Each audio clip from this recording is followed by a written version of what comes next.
Kristus. Haleluya. Amin. Ya, silakan Pak Andreas. Waktu dan tempat. Ya, selamat malam Bapak Ibu. Terima kasih untuk Pak Gem dan Bu Gem serta Bu Trivena dan Bapak Ibu sekalian yang memberikan kesempatan saya untuk boleh bergabung pada PA malam hari ini ya. Saya berterima kasih dan saya ucapkan selamat memasuki tahun baru walaupun nggak baru-baru amat gitu ya. Nah, saya diberikan tugas untuk menggait Bapak Ibu terkait bagaimana cara kita memahami eksegese, melakukan eksegese terhadap Injil Yohanes pasal yang ke-8 dan 9. Ya.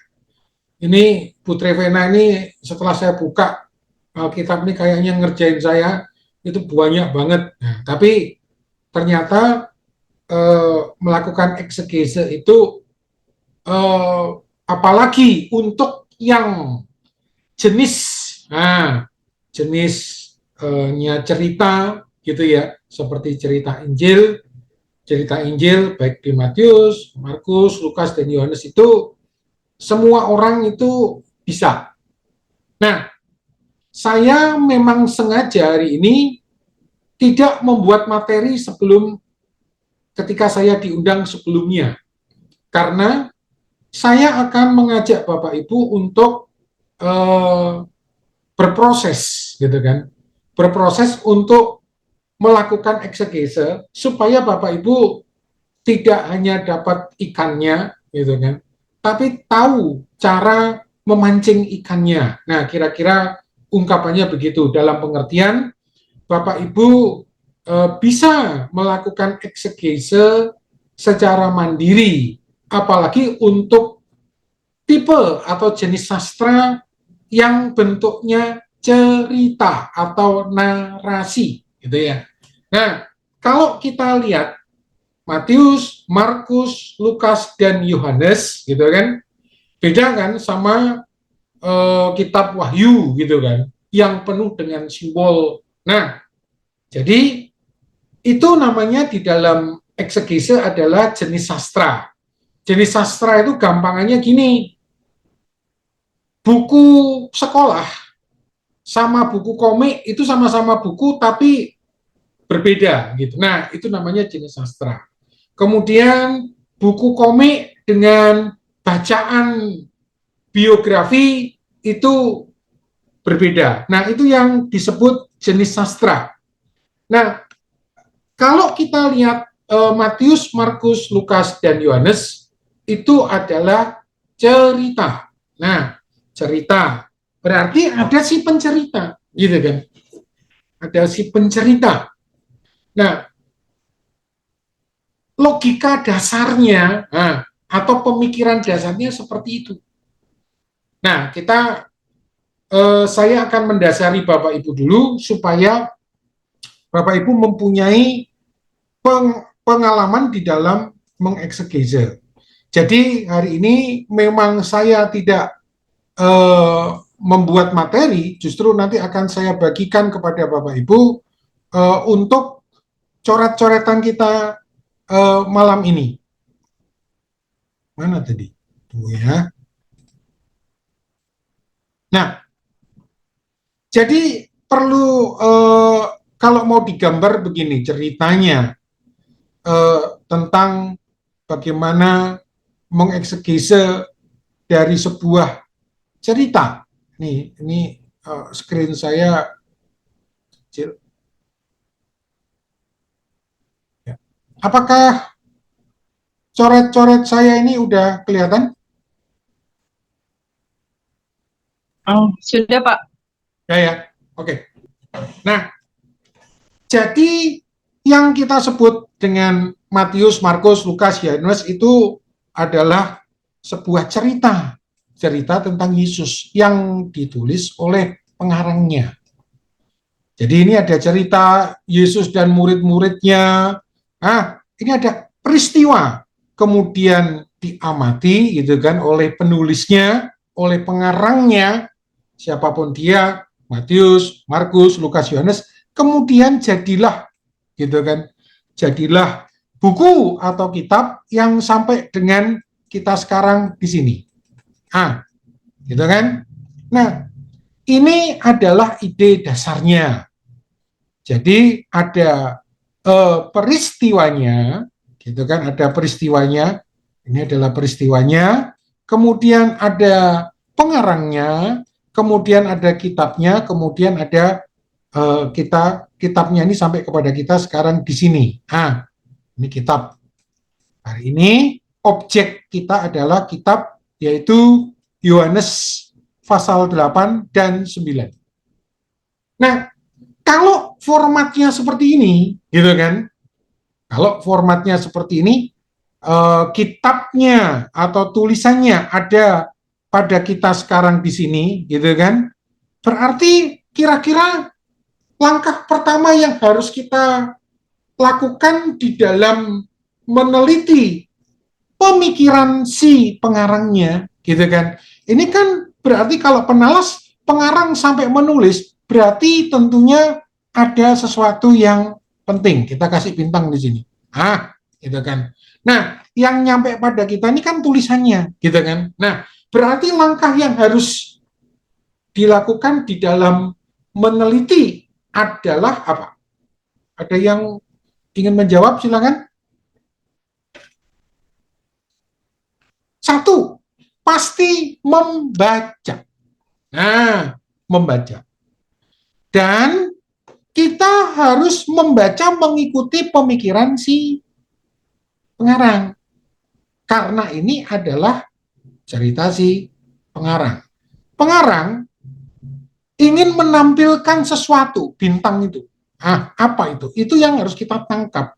Jadi jangan sampai mendramatisir, membuat cerita sendiri tentang apa yang hendak disampaikan oleh pengarang. Nah, ini enaknya kalau jenis cerita atau narasi seperti itu.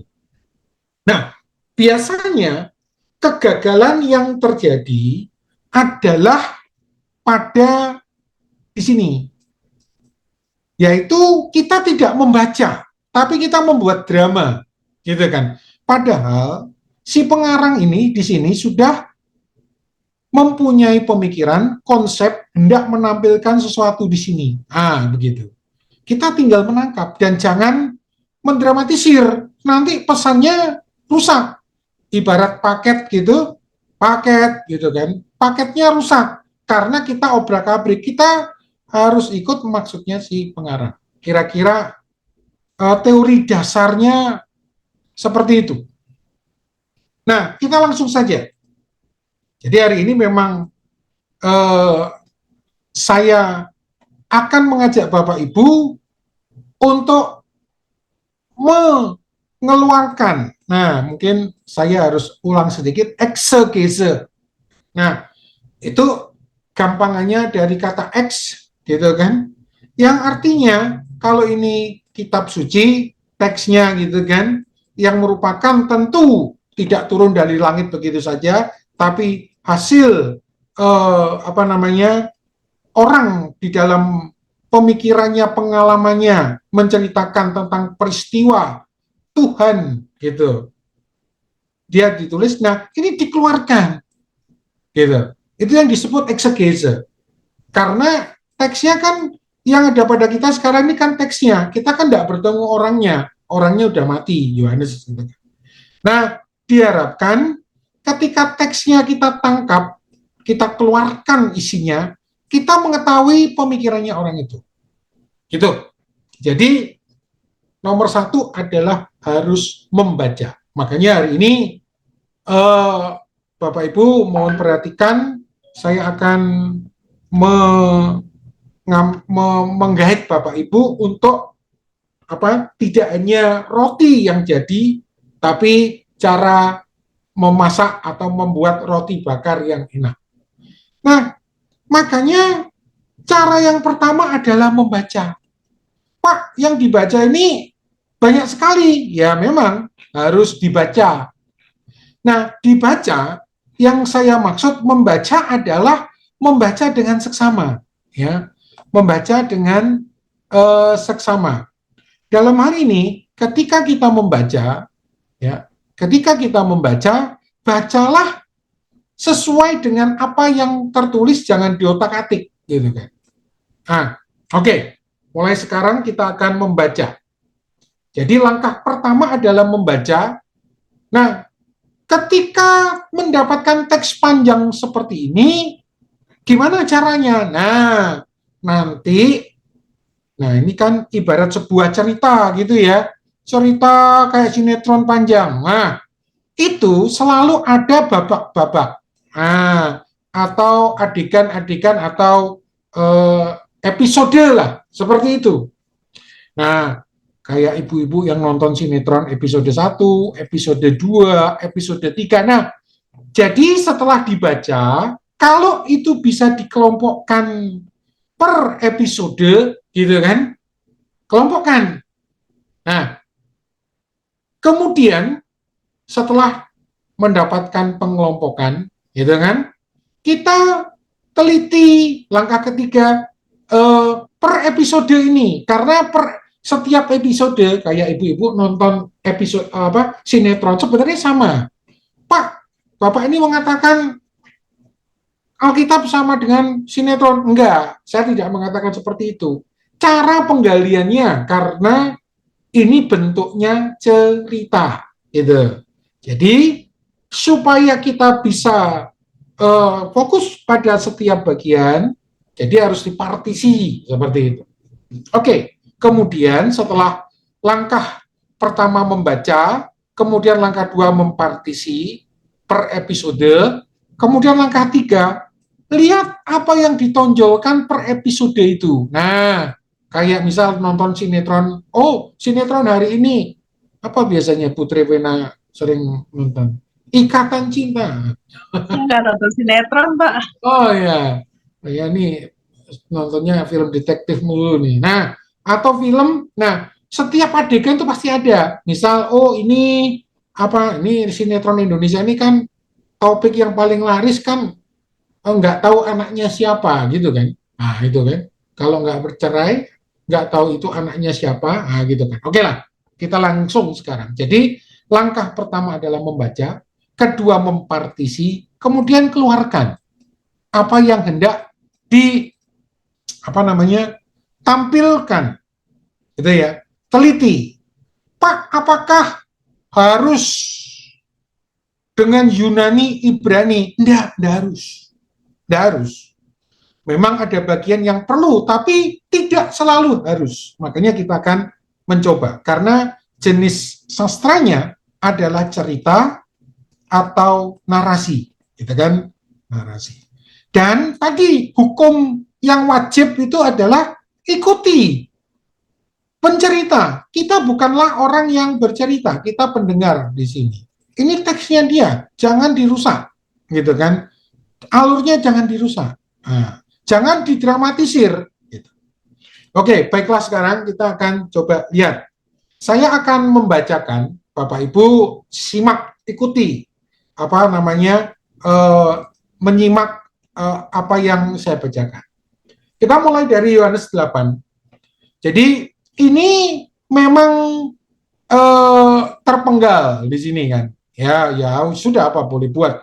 Tetapi Yesus pergi ke Bukit Zaitun. Gitu. Nah, jadi kita mulailah dari ayat 2. Pagi-pagi benar, ia berada lagi di bait Allah. Dan seluruh rakyat datang kepadanya. Ia duduk dan mengajar mereka. Maka ahli-ahli Taurat dan orang-orang Farisi membawa kepadanya seorang perempuan yang kedapatan berbuat zina. Maka, tunggu sebentar, bisa tandain supaya kita tahu. Maka ahli Taurat dan orang-orang Farisi membawa kepadanya seorang perempuan yang kedapatan berbuat zina. Mereka menempatkan perempuan itu di tengah-tengah, lalu berkata kepada Yesus, Rabi, perempuan ini tertangkap basah ketika ia sedang berbuat zina. Musa dalam hukum Taurat memerintahkan kita untuk melempari perempuan-perempuan yang demikian. Apakah pendapatmu tentang hal itu? Nah, Ayat 6, mereka mengatakan hal itu untuk mencobai dia. Nah, ini kita sudah dapat pesan dari si pengarang, bahwa pengarang itu bercerita bahwa ada peristiwa Yesus diperhadapkan dengan kasus, gitu kan? Tetapi, nah, dalam catatan si pengarang, Yesus diperhadapkan kasus perempuan yang berzina oleh orang-orang Farisi itu dalam rangka untuk mencobai dia. Ini yang perlu kita catat, ini yang perlu kita tidak boleh kita abaikan. Nah, kita baca dulu. Mereka mengatakan hal itu. Mereka siapa? Orang-orang Farisi tadi itu, ya kan? Nah, ahli-ahli Taurat dan orang-orang Farisi. Mereka mengatakan hal itu untuk mencobai dia supaya mereka memperoleh sesuatu untuk menyalahkannya. Tetapi Yesus membungkuk lalu menulis dengan jarinya di tanah. Dan ketika mereka terus-menerus bertanya kepadanya, ia pun bangkit berdiri.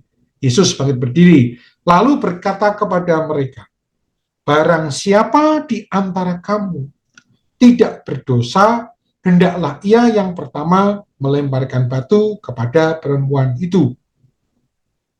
Lalu Yesus membungkuk pula dan menulis lagi ya di tanah, gitu kan. Nah, tetapi setelah mereka mendengar perkataan itu, pergilah mereka seorang demi seorang, mulai dari yang tertua. Akhirnya tinggallah Yesus seorang diri dengan perempuan itu, yang tetap di tempatnya. Nah, lalu Yesus bangkit berdiri dan berkata kepadanya, hai perempuan, di manakah mereka? Yaitu orang-orang Farisi, ahli-ahli Taurat yang tadi itu. Tidak adakah seorang yang menghukum engkau? Jawabnya, tidak ada Tuhan. Lalu kata Yesus, aku pun tidak menghukum engkau. Pergilah dan jangan berbuat dosa lagi mulai sekarang. Maka Yesus berkata pula kepada orang banyak katanya, akulah terang dunia, barang siapa mengikut aku, ia tidak akan berjalan dalam kegelapan, melainkan ia akan mempunyai terang hidup. Kata orang Farisi kepadanya, engkau bersaksi tentang dirimu, kesaksianmu tidak benar. Nah, perhatikan, Bapak Ibu akan mengalami suatu perubahan episode. Nah, di sini kan, ini kita tandai. Jadi, kalau tadi topiknya tentang perempuan yang kedapatan berzina diperhadapkan oleh orang-orang Farisi dan ahli Taurat kepada Yesus, gitu kan? Tapi sekarang pada ayat 12 topiknya berbeda. Maka Yesus berkata pula kepada orang banyak. Nah, akulah terang dunia. Nah, ini udah cerita lagi. Nah, kan Bapak Ibu kan bisa rasakan ya. Jadi endingnya dari episode babak pertama itu ada di 8:11 ini. Nah, gitu kan. Nah, ini yang saya sebut langkah kedua di partisi. Ini kita selesaikan dulu, gitu kan. Nah, kita kasih tanda, gitu kan. Nah, ini yang saya maksud kita partisi. Karena 8:12 itu terlihat sekali, itu episode yang berbeda. Maka Yesus berkata kepada orang banyak, katanya, nah, karena apa kok terasa ceritanya berbeda? Karena tadi dikatakan, tetapi setelah mereka mendengar perkataan itu, pergilah mereka seorang demi seorang, sedangkan di sini kepada orang banyak. Nah, begitu caranya. Ya, ini sebenarnya bahasa Indonesianya ya memang harus jalan dalam arti membacanya. Nah, ini kita crack dulu nih, kita buka dulu, gitu kan. Karena ini cerita. Gitu. Nah, ikutin saja apa yang di sampaikan oleh pengarang. Jadi mulai ayat 2, karena kita mulai dari ayat 2 ini kan anggap aja buntut atau ekor dari yang sebelumnya gitu kan. Nah, tentunya Bapak Ibu udah udah paham cerita alurnya, kita udah baca tadi. Singkat kata, ada perempuan berzina ditampilkan kepada Yesus. Kata keterangannya, nah, kalau menghadapi cerita seperti ini imajinasinya mesti jalan. ya, di mana apa yang sedang dilakukan, apa yang terjadi. Karena ini cerita. Karena situlah pencerita mengungkapkan semua tentang peristiwa yang terjadi. Mari kita amati sekarang, khusus untuk bagian dulu yang ini, babak pertama ini. Nah, pagi-pagi benar ia berada lagi di bait Allah. Nah, jadi ini settingnya adalah bait Allah, gitu kan? Settingnya adalah bait Allah. Settingnya adalah bait Allah. Nah, sini. Seluruh rakyat datang kepadanya. Oh, kita bisa membayangkan itu bait Allah. Kemudian ahli-ahli Taurat, gitu kan? Ahli-ahli Taurat dan orang-orang Farisi. Berarti yang berperkara di sini adalah ahli-ahli Taurat, orang Farisi, sama perempuan berzina. Nah, gitu kan. Mereka menempatkan perempuan itu di tengah lalu berkata kepada Yesus. Nah, konteksnya coba lihat. Pagi-pagi benar ia berada lagi di bait Allah dan seluruh rakyat datang kepadanya. Ia duduk dan mengajar. Ini yang ditampilkan oleh pengarangnya. Jadi settingnya. Kemudian mereka menempatkan ayat 4, mereka menempatkan perempuan itu di tengah lalu berkata kepada Yesus, Rabi. Ya karena Yesus Rabi, makanya dia mengajar. Nah, ya. Singkat kata, kasus atau hal yang terjadi adalah ketika Yesus mengajar, datanglah itu orang-orang Farisi dan ahli Taurat. Gitu. Kemudian membawa di tengah Yesus mengajar itu seorang perempuan yang berzina. Kemudian orang-orang Farisi memberikan pernyataan. Nah, ini sebenarnya pertanyaan yang didahului dengan pernyataan. Nah, jadi itu hati-hati kalau bertemu dengan itu ya. Nah, nanti kita akan lihat. Jadi orang-orang Farisi memberikan pernyataan kalau di dalam hukum Musa itu harus dilempari batu. Nah, kemudian mereka tanya, bukan dia, mereka, apakah pendapatmu tentang hal ini? Nah, terus dari si pengarang Injil, si Yohanes, kita mengetahui mereka mengatakan itu untuk mencobai dia. Ini yang harus kita note. Kita harus cari ini. Mencobainya maksudnya gimana? Nah, kita harus manut aja. Jangan membuat drama sendiri. Supaya mereka memperoleh sesuatu untuk menyalahkannya. Tetapi Yesus mengguk lalu menulis dengan jarinya di tanah. Dan ketika mereka terus-menerus bertanya, singkat kata seperti tadi itu, Yesus mengatakan, barang siapa yang tidak berbuat dosa, kiranya ia yang pertama melemparkan batu kepada perempuan itu. Lalu ia membungkuk. Tetapi setelah mereka mendengar perkataan itu, pergilah mereka seorang demi seorang, mulai dari yang tertua, akhirnya tinggal seorang diri, dan seterusnya. Tadi sudah kita baca. Singkat kata, cuman tinggal Yesus dan perempuan itu. Akhirnya Yesus mengatakan, aku juga tidak menghukum engkau, pergilah dan jangan berbuat dosa lagi. Nah, coba Bapak Ibu amati spotnya. Sebenarnya perkara yang terjadi, apalagi kita udah dibantu ini oleh si pencerita, si pengarang yaitu Yohanes, pertanyaan itu dimaksudkan untuk menjebak Yesus. Nah, yang harus kita cari kan jebakannya di mana? Ada yang punya ide? Jebakannya di mana? Nah, ini yang harus kita ungkap. Kalau kita melihat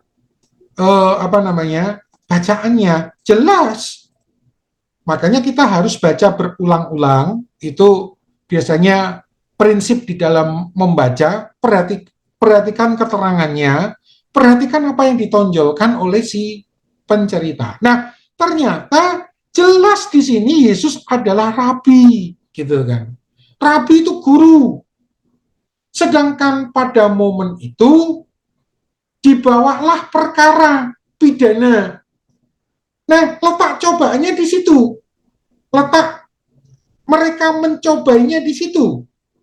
seolah-olah mereka ini orang-orang Farisi dan ahli Taurat mengharapkan, apalagi didahului dengan pernyataan, kalau menurutmu Musa ini harus dilempari batu.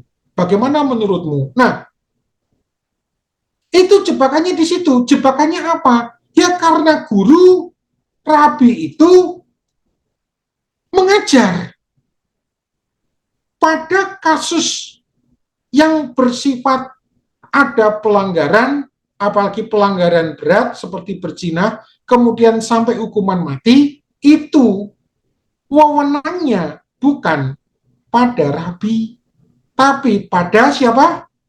Kepala-kepala imam. Nah, artinya apa? Kalau Yesus menjawab ya atau tidak dengan jawaban iya atau tidak di depan orang-orang itu, di depan orang-orang Farisi dan ahli Taurat itu, dia bisa dipersalahkan bahwa dia sebagai guru atau rabi yang tidak mempunyai wewenang, dia seolah mengambil apa? Wewenang kepala imam. Nah, di situ. Jadi kasusnya itu seperti itu. Itulah letak jebakannya. Karena ketika Yesus mengatakan, ya orang ini bersalah dan harus dihukum, ataupun juga tidak, orang ini tidak bersalah, tidak harus dihukum. Nah, itu akan menjadi keliru bagi status Yesus yang seorang rabi itu. Jadi, meter atau perihal perkaranya di situ. Gitu loh. Nah, jadi si orang-orang Farisi dan para ahli Taurat ini menunggu. Nah, menunggu mengharapkan Yesus gitu kan bertindak sebagai seorang imam kepala. Nah, hal ini bisa kita lihat pada cerita Yesus ketika mau dikasih hukuman mati, gitu kan. Yesus sebagai orang yang dianggap bersalah dan harus dijatuhi hukuman mati, ingat cerita-cerita Paskah, tidak dibawa ke rabi.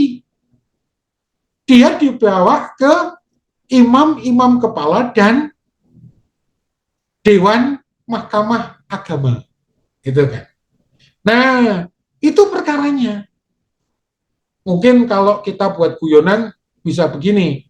Nah, gua guru, lu kasih gua perkara ini. Kalau gua ngomong iya atau tidak, itu akan you bisa salahkan menjadi seolah-olah you bisa tudingkan bahwa saya mengambil jabatan atau bertindak sebagai seorang imam kepala. Ini jebakan memang. Gitu.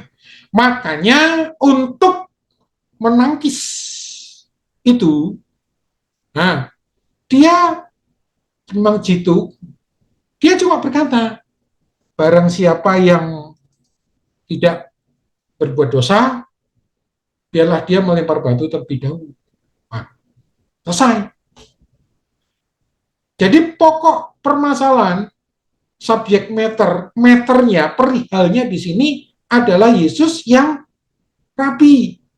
Sedangkan diharapkan oleh orang-orang Farisi, apalagi dengan didahului dengan pernyataan, disitulah diharapkan Yesus bisa terpleset, memutuskan iya dan tidak. Nah, di situ mereka menunggu.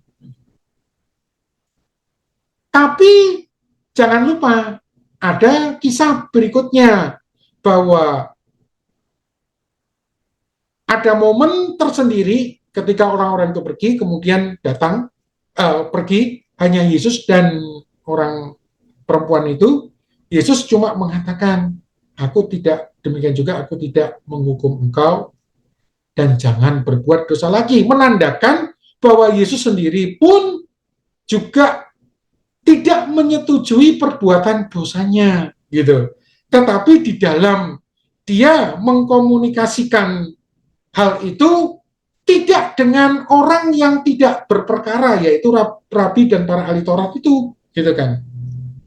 Ahli Taurat dan orang Farisi itu. Nah, ketika dia berada berdua bersama dengan perempuan yang kedapatan berzina itu, nyata sudah bahwa Yesus pun juga tidak setuju dengan perilaku dosanya. Maka dia mengatakan, pergilah dan jangan berbuat berdosa lagi.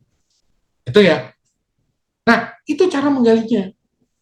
Jadi, yang sedang ditampilkan oleh si pencerita adalah ya kita boleh pakai keberhikmatan Yesus, kejituan Yesus di dalam menghadapi percobaan ketika dia dianggap salah prosedural, seperti itu. Itu bagian pertama. Nah, kita lanjutkan dulu ya, nanti sesi tanya jawabnya, karena ini cerita. Nah, paling tidak dari pengalaman pertama ini, Bapak Ibu tahu, sebenarnya untuk pemula, untuk awam, itu bisa kok mengeksekusi. Yang cara pertama, langkah pertama, baca, teliti. Kedua, partisi, breakdown. Yang ketiga, amati yang sedang diungkapkan oleh si pengarang atau penceritanya. Jangan dirusak, jangan buat cerita sendiri. Gitu. Ya. Nah, oke, kita lanjut ceritanya. Berarti adegan pertama sudah selesai, babak episode pertama sudah selesai. Nah, episode yang kedua dilanjutkan dengan cerita. Dimulai di sini. Ini kita cari, kasih tanda. Ini satu. Jadi, singkat kata, kita baca dulu ya, supaya kita nanti siapa tahu bisa ada potongannya. Kita bisa menemukan potongannya. Ini memang agak panjang ya, Bapak Ibu amati saja, Bapak Ibu simak, biar saya membaca, karena saya didaulat Ibu Trivena hari ini untuk membacakan yang panjang ini. Ya, mari kita amati, kita simak bersama-sama ceritanya. Lagi-lagi ini cerita si pengarang. Kita jangan rusakkan cerita itu. Nah, ini kita tahu konteksnya berbeda gimana? Karena ada keterangan ini. Maka Yesus berkata pula Yesus kepada orang banyak, gitu kan? Nah, padahal tadi dikatakan bahwa orang-orang itu pergi. Nah, berarti ini dua peristiwa yang berbeda, episode baru, gitu kan? Sinetron baru. Nah, oke, saya akan bacakan. Mari Bapak Ibu simak. Maka Yesus berkata pula kepada orang banyak, katanya, akulah terang dunia.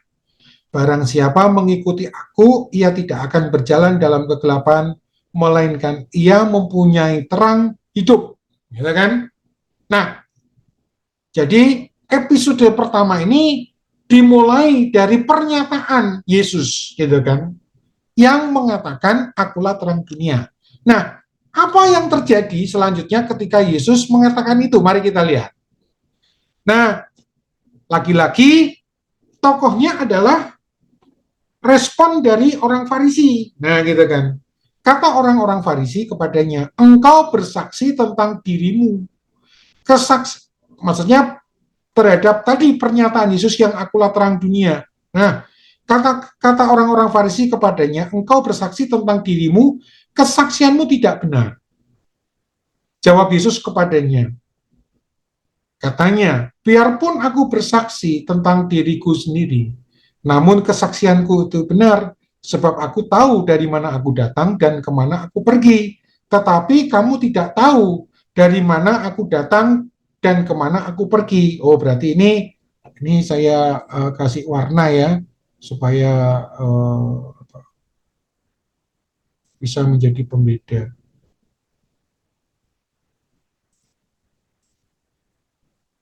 Oke, ini kita udah baca. Nah, jadi ini masih dalam satu episode. Kamu menghakimi menurut ukuran manusia, aku tidak menghakimi seorang pun. Dan jikalau aku menghakimi, maka penghakimanku itu benar, sebab aku tidak seorang diri, tetapi aku bersama dengan Dia yang mengutus aku. Nah, dalam kitab Tauratmu ada tertulis bahwa kesaksian dua orang adalah sah. Akulah yang bersaksi tentang diriku sendiri. Tunggu, ini saya mengkirim. Dan juga Bapa yang mengutus aku bersaksi tentang aku. Maka kata mereka, siapa? Orang-orang Farisi tadi, Berarti ini masih satu episode. Maka kata mereka, di manakah Bapamu? Jadi dari sini terlihat karena berangkat dari Yesus yang membuat statement akulah terang dunia, percakapannya menjadi berkembang. Pertama tentang kesaksian yang disanggah oleh orang Farisi, kemudian Yesus nimpali lagi bahwa dua orang saksi itu sah, yaitu aku dan Bapa, gitu kan. Kemudian ditimpali lagi oleh si orang-orang Farisi, sehingga terjadi polemik di sini, semakin runcing. Berarti ini masih dalam satu episode. Nah, maka kata mereka kepadanya, di manakah Bapamu? Jawab Yesus, baik aku maupun Bapa tidak kamu kenal. Jikalau engkau sekiranya kamu mengenal aku, kamu mengenal juga Bapa. Nah, kata-kata itu dikatakan Yesus dekat perbendaharaan. Nah, ini kan keterangannya si Yohanes, gitu kan. Waktu ia mengajar di dalam bait Allah, dan tidak seorang pun yang menangkap dia. Jadi, walaupun settingnya sama, bait Allah, tapi ya momennya mengambil waktu yang berbeda, gitu kan. Dan tidak seorang pun yang menangkap dia karena saatnya belum tiba. Nah, ini komentarnya si Yohanes. Maka Yesus berkata pula kepada orang banyak, aku akan pergi dan kamu akan mencari aku, tetapi kamu akan mati dalam dosamu, ke tempat aku pergi tidak mungkin kamu datang. Maka kata orang-orang Yahudi, apa ia mau bunuh diri? Karena ia dikatakannya, ke tempat aku pergi tidak mungkin kamu datang. Lalu ia berkata kepada mereka, kamu berasal dari bawah, aku dari atas. Kamu dari dunia ini, aku bukan dari dunia ini. Karena itu tadi aku, apalagi ada keterangan tadi, berarti ini masih dalam satu episode yang sama. Karena itu tadi aku berkata kepadamu bahwa kamu akan mati dalam dosamu, sebab jikalau kamu tidak percaya bahwa akulah dia, kamu akan mati dalam dosamu. Maka kata mereka kepadanya, siapakah engkau? Jadi berawal dari kesaksian Yesus tentang dirinya sebagai terang dunia, gitu kan, disanggah, direspon oleh orang-orang Farisi, ya kamu kan ngomong gitu kan menurutmu, kesaksiannya nggak ada, ditimpali oleh Yesus, gitu kan, ada, yaitu Bapa. Nah, semakin runcing ini perdebatan, sampai orang-orang Farisi mengatakan, siapa, emang lu siapa, gitu. Gitu kan, di 25. Jawab Yesus kepada mereka, apa gunanya lagi? Nah, apalagi ada kata lagi gitu kan. Karena dari awal udah terjadi percakapan. Apakah gunanya lagi aku berbicara dengan kamu? Banyak yang harus kukatakan dan kuhakimi tentang kamu. Akan tetapi dia yang mengutus adalah benar, dan apa yang kudengar daripadanya itu yang kukatakan kepada dunia. Mereka tidak, ini kan responnya, mereka tidak mengerti bahwa ia berbicara kepada mereka tentang Bapa. Ini komentarnya Yohanes nih tentunya. Nah, maka kata Yesus, apabila kamu telah meninggikan anak manusia, barulah kamu tahu bahwa akulah dia, dan bahwa aku tidak berbuat apa-apa dari diriku, tetapi aku berbicara tentang hal sebagaimana diajarkan Bapa kepadaku. Nah, di sini sudah mulai ditangkap oleh orang-orang Farisi bahwa yang disebut saksi itu Bapa. Nah, emang lu siapa? Terus kemudian saksinya Bapa. Nah, ini semakin runcing, semakin dalam ini. Dan ia yang telah mengutus aku, ia menyertai aku, ia tidak membiarkan aku sendiri, sebab aku senantiasa berbuat apa yang berkenan kepadanya. Setelah Yesus mengatakan semuanya itu, banyak orang percaya kepadanya. Ini tentunya komentarnya si Yohanes. Maka katanya kepada orang-orang Yahudi yang percaya kepadanya, jikalau kamu tetap dalam firman-Ku, kamu benar adalah murid-Ku. Dan kamu yang mengetahui kebenaran, dan kebenaran itu akan memerdekakan kamu. Jawab mereka, kami adalah keturunan Abraham. Nah, disinilah semakin runcing. Ya, jadi percakapan tentang pengakuan pengakuan Yesus sebagai terang dunia disanggah, direspon oleh orang-orang Farisi. Ya kamu saksi, ya kamu ngomong gitu kan dirimu sendiri, gitu kan? Nah, mana saksinya? Yesus nimpali lagi, saksiku Bapa. Nah, semakin nggak ngerti lah nih orang Farisi. apa namanya, oke, konsep Bapak mereka udah ngerti, tapi semakin aneh nih. Bahkan nanti kalau kita lihat ending-endingnya Yesus mau dilempar batu gitu. Karena berani mengatakan bahwa dia itu utusan dari Bapa. Nah, makanya pada fase berikutnya terjadi perdebatan yang lebih runcing. Seolah-olah mempertanyakan, kamu ini sebenarnya siapa sih? Keturunan siapa sih? Kalau kami, nah gitu kan, kami ini keturunan Abraham. Emang lu siapa? Nah gitu kan. Nah, kita lihat.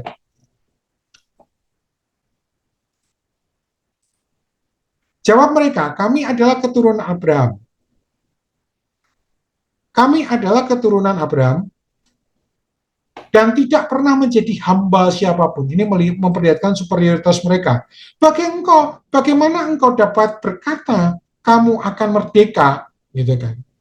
Nah, kata Yesus kepada mereka, aku berkata kepadamu, sesungguhnya setiap orang yang berbuat dosa adalah hamba dosa. Dan hamba tidak tetap tinggal dalam rumah, tetapi anak tetap tinggal dalam rumah. Jadi apabila anak itu memerdekakan kamu, kamu benar-benar merdeka. Aku tahu bahwa kamu adalah keturunan Abraham, tetapi kamu berusaha untuk membunuh aku karena firmanku tidak beroleh tempat di dalam kamu. Apa yang kulihat pada Bapa, itulah yang kukatakan. Dan demikian juga kamu perbuat tentang apa yang kamu dengar dari bapamu. Jawab mereka kepadanya, Bapa kami. Nah, ini diulang lagi. Kami ini keturunan Abraham. Emang siapa sih lu? Nah, kok bisa sampai memerdekakan dan lain sebagainya. Nah, kata Yesus kepada mereka, jikalau sekiranya kamu anak-anak Abraham, tentulah kamu mengerjakan pekerjaan yang dikerjakan oleh Abraham. Tetapi yang kamu kerjakan ialah berusaha membunuh aku. Aku seorang yang mengatakan kebenaran kepadamu, yaitu kebenaran yang ku dengar dari Allah. Pekerjaan yang demikian tidak dikerjakan oleh Abraham. Kamu mengerjakan pekerjaan bapamu sendiri. Jawab mereka, kami tidak dilahirkan dari Cina. Ini masih ngeyel dia. Bapak kami satu, Bapa kami satu, yaitu Allah. Gitu. Nah, kata Yesus kepadanya, jadi ini udah terjadi apa bias percakapan. Tadi katanya keturunan Abraham, gitu kan? Nah, terus akhirnya karena situasinya udah emosi gitu, apalagi orang-orang Farisi ini, gitu kan? Dia membela diri, kami tidak dilahirkan dari Cina. Bapa kami satu, yaitu Allah. Weh, dari sini, dari Abraham balik lebih ketinggi ke Allah. Nah, ditimpali lagi kepada Yesus, oleh Yesus, kata Yesus kepada mereka, jikalau Allah adalah Bapamu, kamu akan mengasihi aku, sebab aku keluar dan datang dari Allah, dan aku datang bukan atas kehendakku sendiri, melainkan dialah yang mengutus aku. Apakah sebabnya kamu tidak mengerti bahasaku? Sebab kamu tidak dapat menangkap firmanku. Iblislah yang menjadi bapamu. Wah, ini semakin runcing. Yesus merespon mereka yang mengklaim diri bapaknya yang semula adalah Abraham, naik ke Allah, gitu kan. Ditimpali lagi oleh Yesus di sini. Bukan, itu bapamu itu iblis. Ia adalah pembunuh manusia sejak semula dan tidak hidup dalam kebenaran, sebab di dalam dia tidak ada kebenaran. Gitu kan. Apabila ia berkata dusta, ia berkata atas kehendaknya sendiri, sebab ia adalah pendusta dan bapa segala dusta. Ini respon Yesus. Tetapi karena aku mengatakan kepadamu, kebenaran kepadamu, kamu tidak percaya kepadaku. Siapakah di antaramu yang membuktikan bahwa aku berbuat dosa? Apabila aku mengatakan kebenaran, mengapakah kamu tidak percaya kepadaku? Barang siapa berasal dari Allah, ia mendengarkan firman Allah, itulah sebabnya kamu tidak mendengarkan, karena kamu tidak berasal dari Allah. Nah, ini semakin emosi mereka. Orang-orang Yahudi menjawab Yesus, bukankah benar kalau kami katakan bahwa engkau orang Samaria dan kerasukan setan, gitu kan? Ya kan? Nah, jawab Yesus, aku tidak kerasukan setan, tetapi aku menghormati Bapakku dan kamu tidak menghormati aku. Tetapi aku tidak mencari hormat bagiku, ada satu yang mencarinya dan dia juga yang menghakimi. Aku berkatamu sesungguhnya barang siapa menuruti firmanku, ia tidak akan mengalami maut sampai selama-lamanya. Kata orang Yahudi kepadanya, sekarang kami tahu bahwa engkau kerasukan setan, gitu kan. ini udah muntap nih, kalau orang Jawa bilang, udah muntap nih, ini semakin ngelantur nih, apa namanya, bagi orang-orang Farisi Yesus ini. Sebab Abraham telah mati dan demikian juga nabi-nabi, namun engkau berkata, barang siapa menuruti firmanku, ia tidak akan mengalami maut sampai selamanya. Adakah engkau lebih besar daripada Bapak kita Abraham yang telah mati? Nah, disinilah puncaknya sebenarnya. Karena bagi orang-orang Yahudi itu, Abraham itu pride, gengsi yang tertinggi. Nabi-nabi pun telah mati dengan apakah engkau samakan dirimu gitu. Nah, ternyata Yesus malah bukan menyatakan dirinya apa namanya sejajar dengan Abraham, tetapi lebih tinggi dari Abraham. Ini yang menjadi mereka murka. Jawab Yesus, jikalau aku memuliakan diriku sendiri, maka kemudian kemuliaanku itu sedikit pun tidak ada artinya. Bapakulah yang memuliakan aku. Tentang siapa kamu berkata, dia Allah kami. Padahal kamu tidak mengenal dia, tetapi aku mengenal dia, dan jika aku berkata aku tidak mengenal dia, maka aku adalah pendusta sama seperti kamu, tetapi aku mengenal dia dan aku menuruti firman-Nya. Abraham bapamu bersuka cita bahwa ia akan melihat hariku, dan ia telah melihatnya dan ia bersuka cita. Maka, nah, respon orang-orang Farisi itu, kata orang-orang Yahudi itu kepadanya, umurmu belum sampai, bos, gitu kan. Kamu ini, nah, ini kan, baru lahir kemarin, gimana kamu bisa mengatakan, nah ini orang-orang Yahudi ini udah curiga, nih sebenarnya Yesus nih mau ngomong apa sih, gitu kan. Sampai 50 tahun, dan engkau telah melihat Abraham, kata Yesus kepada mereka, aku berkata kepadamu, nih, sesungguhnya sebelum Abraham jadi, aku telah ada. Ini semakin mantur, lalu mereka mengambil batu untuk melempari dia, tetapi Yesus menghilang dan meninggalkan bait Allah. Ini berarti satu episode tersendiri. Singkat kata, dari peristiwa Yesus menyatakan akulah terang dunia, gitu kan? Kemudian percakapan ini berkembang, saksi direspon oleh orang Farisi, ya saksi, kamu ngomong gitu nggak ada saksinya. Nah, ditimbali lagi oleh Yesus, ada saksinya, yaitu dia yang mengutus aku, gitu kan? Cuma belum ngeh. Terus sampai kepada keturunan, gitu kan? Si orang orang Farisi dengan bangganya, kami ini keturunan Abraham, gitu kan?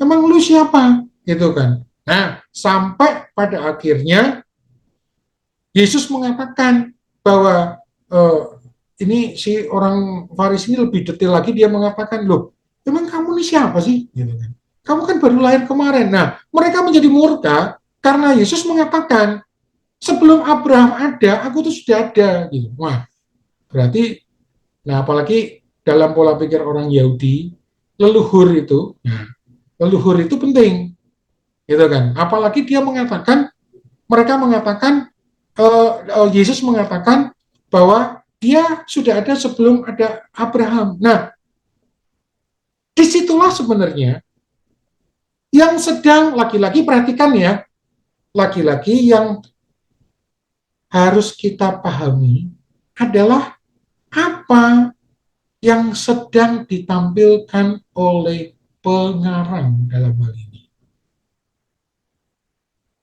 Karena yang harus kita buka adalah pemikiran si pengarang tentang cerita itu tadi. Berarti kita melihat bahwa yang sedang ditampilkan oleh pengarang, satu adalah pada bagian ini ya, pada episode ini, adalah Yesus yang adalah terang dunia, gitu kan, yang keberadaannya sudah ada sejak dari semula. Nah, ini harus membacanya dikaitkan dengan Yohanes 1, gitu kan. Pada mulanya adalah firman, firman itu bersama dengan Allah, dan firman itu adalah Allah. Yohanes 1 ayat 4 mengatakan apa? Dalam dia ada hidup, dan hidup adalah terang. Nah, di situ. Nah, dengan demikian, yang sedang ditampilkan oleh pengarang dalam hal ini adalah satu, Yesus adalah terang dunia. Dia ada sebelum Abraham, dan lebih dari itu si pengarang ini hendak meng-highlight, menampilkan penolakan orang Yahudi atau kebelumtahuan orang Yahudi, orang Farisi terhadap siapa itu Yesus. Seperti itu.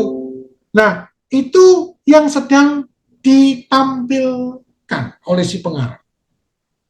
Nah, pada episode yang kedua ini, yang sedang ditampilkan oleh si pengarang adalah itu, yaitu Yesus adalah terang dunia yang orang Yahudi membanggakan diri dengan penolakannya sampai-sampai dia terjadi perdebatan dengan Yesus, kemudian sampai membawa nama Abraham leluhurnya.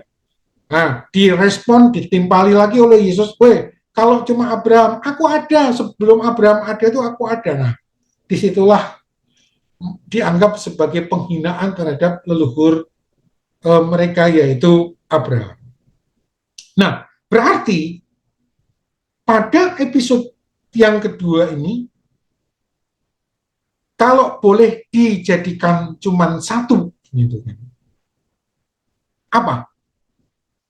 Yaitu penolakan orang Yahudi atau kebelumtahuan orang Yahudi bahwa Yesus itu adalah terang dunia, gitu. Yang dari awal, sejak awal pada mulanya bersama-sama dengan Allah, gitu kan, yang merupakan terang dunia. Yohanes 1 ayat 4. Ya. Kita baca Yohanes 1 ayat 4. Dalam Dia ya, ada hidup, dan hidup itu adalah terang manusia. Nah, jadi coba ya kita cek sekarang. Bapak Ibu posisikan diri sebagai si pengarang. Dari cerita episode 1, episode 2, sebenarnya pengarang ini titik biddingnya di mana sih? Ya. Bukan di Yesusnya, tetapi orang-orang Farisinya itu. Itu yang sedang hendak diceritakan, gitu. Episode pertama, orang Farisi ahli Taurat yang hendak menjebak Yesus. Nah, gitu kan. Nah, itu yang harus diungkapkan. Yang diungkapkan oleh si pengarang, tapi tidak bisa. Episode kedua mulai ayat 8 ayat 12 sampai tadi 49, orang-orang Yahudi, orang Farisi yang nggak mengerti Yesus, gitu kan. Nggak mengerti Yesus itu siapa. Nah, seperti itu. Jadi sebenarnya matter atau subjek matternya, perihalnya di sini, titik bidik yang sedang diungkap oleh si pengarang, yaitu Yohanes, adalah orang-orang Yahudi dan Farisi itu. Gitu. Nah, inilah paling tidak cara mengungkap atau mengeksegese jenis cerita. Memang agak berat Bapak Ibu, karena kita harus baca. Dan Pak, kalau nanti mengeksegese suratnya Paulus beda nggak? Beda. Beda. Karena itu surat. Surat harus dibaca sebagai surat. Saya udah pernah jelaskan itu ya. Surat itu pasti ada pengirim, ada penerima, di tengahnya ada masalah. Walaupun memang terjadi cerita, tetapi masalahnya yang harus diungkap nanti. Itu surat. Tapi di dalam kita menghadapi teks Injil Matius, Markus, Lukas, Yohanes, ini cerita, narasi yang diceritakan oleh pengarangnya. Makanya ini tentang apa sih? Perihalnya itu harus ditangkap dulu. Oh, dari episode 2, episode 1 pasal 8 ayat 1 sampai 12 tadi, perihalnya adalah tentang orang Farisi dan ahli Taurat yang ingin menjebak Yesus tapi gagal. Episode kedua, lagi-lagi tetap sama, yaitu cerita tentang orang Farisi yang katanya sebagai ahli kitab, tetapi tidak mengenal Yesus. Itu yang harus diungkap. Itu. Oke, sampai sini saya memberikan pertanyaan dulu. Bapak Ibu boleh bertanya soal metode menggali atau kontennya, silakan. Kalau memang belum ada, saya lanjutkan. Silakan.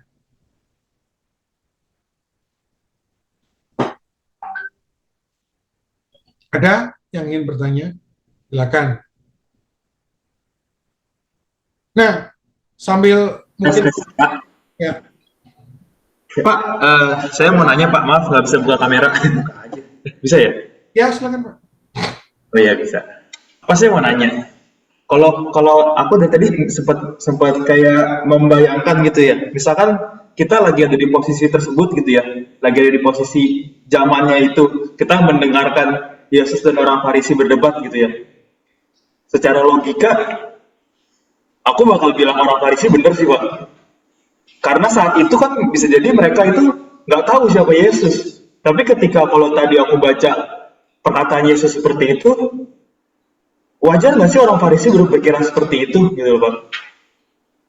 Aku lebih ke mikir ke situnya sih. Apakah emang kan misalkan kalau saat ini ya kita tahu lah Yesus adalah satu-satu juru selamat gitu loh dan kita sudah tahu. Cuma kan saat itu orang-orang mungkin yang saat itu kan juga rame kan, bukan cuma orang Farisi sama Yesus doang, tapi ada orang-orang banyak saat itu yang mungkin juga belum paham. Wajar nggak sih maksudnya kalau secara logika orang Farisi ya masuk logika gitu loh. Ketika Yesus bilang aku ngomong seperti itu gitu loh. Ya gimana? Jadi gini, dalam ilmu tafsir, ini saya sedikit memasukkan materi. Ketika membaca cerita, kita harus pada posisi pencerita. Karena dia yang sedang bercerita. Nah, makanya amati ceritanya. Terutama keterangan-keterangan. Tadi berkali-kali kalau kita amati, ya mungkin memang wajar, ada yang belum tahu. Tetapi situasi yang terjadi, mereka itu berupaya keras untuk membunuh Yesus. Itu catatan si pencerita. Nah, itu yang jadi meter. Oke, paham. Itu Berarti ini ya apa pemikirannya yang harus diubah ya? ya. Bukan ke sana tujuannya, tapi tujuannya adalah itu. Oh ya. Ya. Ya. Kalau kita perhatikan, tadi itu sudah dijelaskan pada si pencerita bahwa nuansa yang tengah terjadi itu Yesus itu dibidik oleh mereka-mereka itu. Nah, gitu. Baik dicari kesalahannya maupun akan dibunuh, tapi nggak dapat juga, gitu. Nah, jadi ini di dalam ilmu tafsir hermeneutik, gitu kan. Kalau membaca cerita, berdirilah pada sisi pencerita, gitu. Karena pesannya yang hendak disampaikan itu adalah pada sisi pencerita. Dan dari sisi pencerita kita akan tahu bahwa ada masalah. Nah, ini gambarnya tadi. Ini memang peristiwanya gitu kan, peristiwa Yesus, murid-muridnya. Nah, tapi ingat, kita taunya dari sisi pencerita di sini. Kemudian dia menulis kitabnya ini sampai kepada kita. Kita di sini. Nah, ini yang disebut dengan metode tafsir yang harus dipatuhi.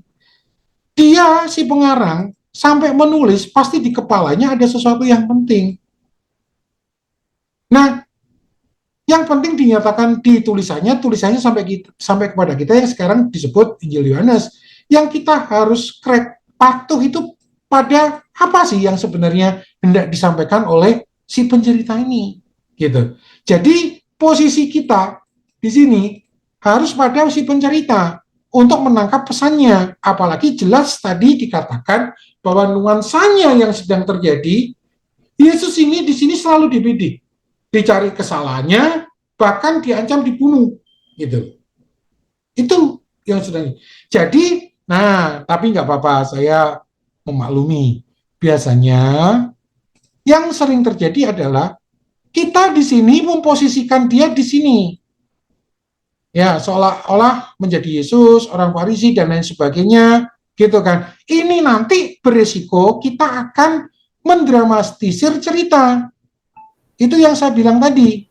Makanya hari ini tadi saya tanya sama Bu Trivena, apakah sudah pernah disinggung bagaimana cara mengcrack atau membuka kitab yang jenis sastranya adalah cerita. Nah, makanya saya awali dengan tadi itu. Jadi Bapak Ibu sebagai si pembaca, kalau dalam bahasa ilmu teologi si penafsir, berposisilah pada si pengarang di sini, jangan di sini, gitu kan? Kalau di sini Bapak Ibu semakin oprek-oprek ceritanya, Bapak Ibu merusak cerita si pengarang, Bapak Ibu buat cerita sendiri nanti. Artinya Bapak Ibu tidak menangkap apa yang sedang ditampilkan oleh si pengarang di sini. Padahal si pengarang lengkap sekali.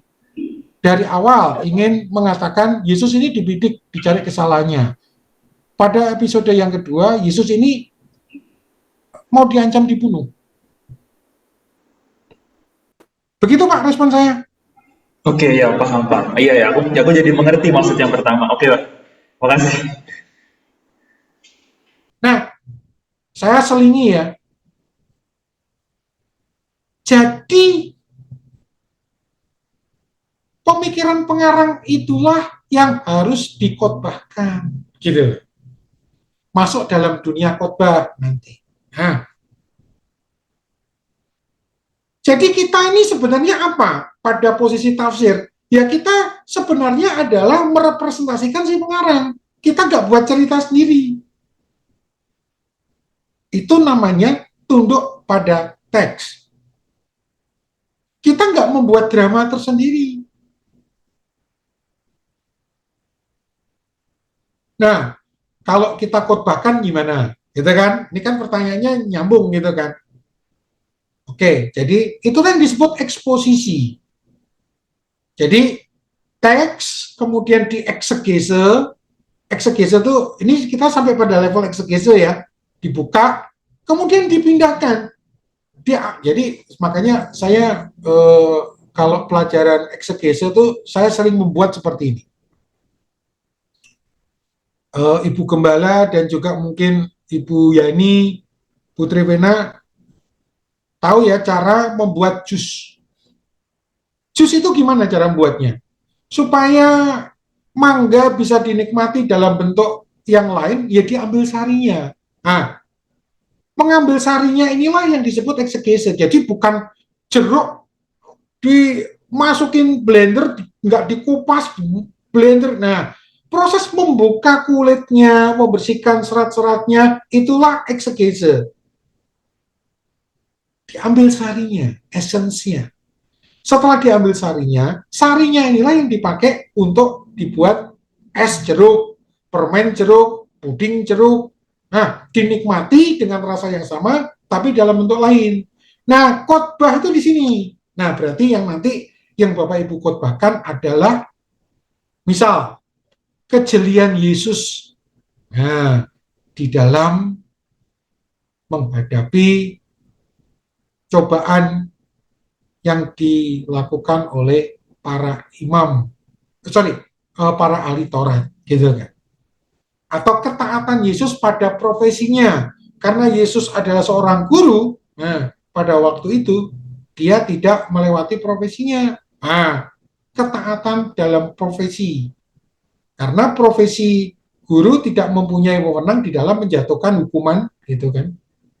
Nah, seperti itu. Tapi ide utamanya kita jelas bahwa sorotannya adalah kelihean atau kejituan Yesus di dalam menghadapi cobaan yang diajukan oleh orang-orang Farisi dan para ahli Taurat.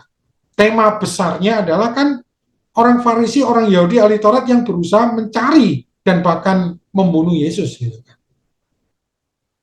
Nah, jadi gambar konstelasi, bahasa kerennya, kerangkanya, strukturnya, ketika kita mengeksegese cerita, kita harus pada posisi pengarang.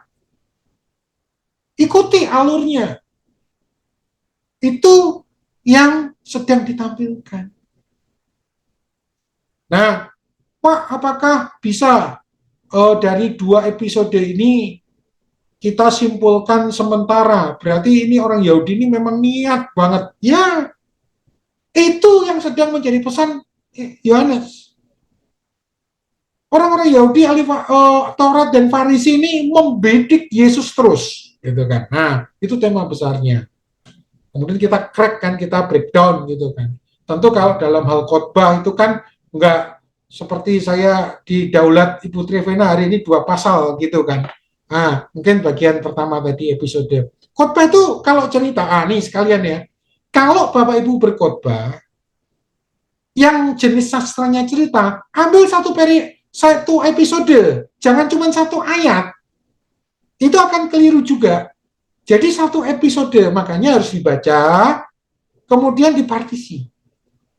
Supaya konteksnya ketahuan. Kalau konteks yang pertama tadi adalah niatnya orang Farisi dan ahli Taurat menjebak Yesus diperhadapkan dengan perempuan berzinah, gitu kan? Nah, masalahnya di mana? Masalahnya atau meternya atau perihalnya Yesus itu rabi, tidak mempunyai dalam status profesinya rabi. Nah, ini yang disebut dalam hermeneutik analisis konteks. Makanya bedakan profesi rabi, apalagi udah dikasih penjelasan oleh si pengarangnya. Dia ngajar, lagi ngajar, sampai disebut rabi. Nah, sedangkan profesi rabi tidak atau guru tidak mempunyai wewenang seperti imam-imam kepala kalau ada kasus. Nah, ini bandingkan saja dengan cerita Yesus ketika mau dieksekusi, gitu kan. Kan yang memutuskan imam-imam kepala, bahkan Kohen Gadol, imam besar itu kan, gitu. Nah, di situ akan tahu, kita akan menjadi mengerti bahwa ini niat banget nih. Nah, itulah yang sedang ditampilkan oleh si pengarang. Niat banget nih orang-orang Yahudi ini memang mencari, selalu membidik supaya Yesus ini bisa ditangkap, bahkan dihukum, bahkan dibunuh. Tentu cara ini tidak bisa dipakai untuk membaca surat, ya. Makanya bagaimana itu tergantung apa? Bagaimana itu tergantung apa? Jadi contoh mau ngupas kelapa kan bagaimana itu? Dengan ngupas anggur gitu kan.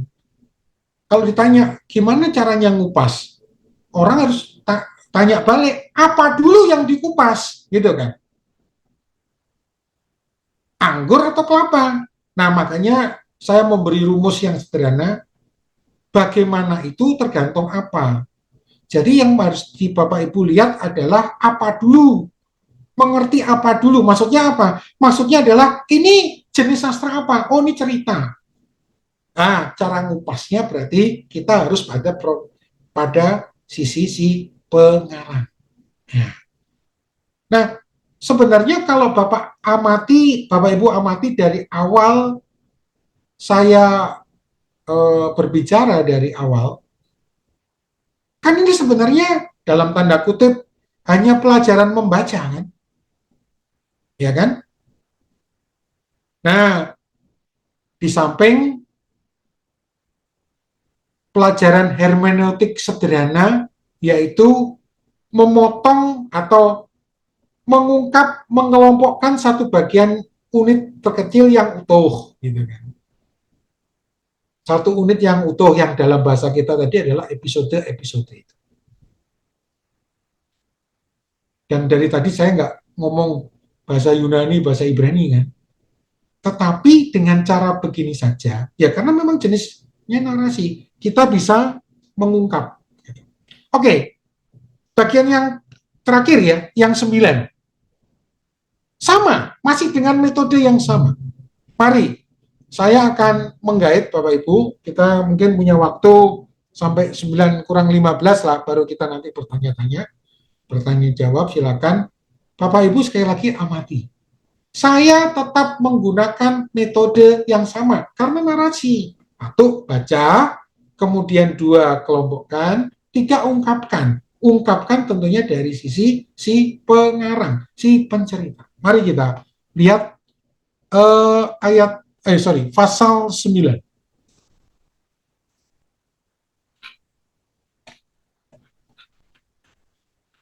Nah, berarti ini putus di sini ya. Putus ya, memang ini selesai di sini. Nah, ini episodenya sudah beda. Kalau Bapak Ibu baca, jelas di sini waktu Yesus sedang lewat, gitu kan? Ia melihat seorang buta. Nah, berarti ini kalau tadi urusannya dengan hal pertama yang berangkat dari pernyataan Yesus, akulah terang dunia. Nah, ini sekarang pada Yohanes 9 ini nanti kita akan lihat ini satu episode, yaitu singkat kata Yesus berjumpa dengan orang buta dan menyembuhkan. Nah, kemudian terjadilah respon orang Yahudi, laki-laki Farisi. Nah, kita lihat, kita baca, harus dibaca karena ini narasi. Bapak Ibu simak. Waktu Yesus sedang lewat, ia melihat orang yang buta sejak lahir. Murid-muridnya bertanya kepadanya,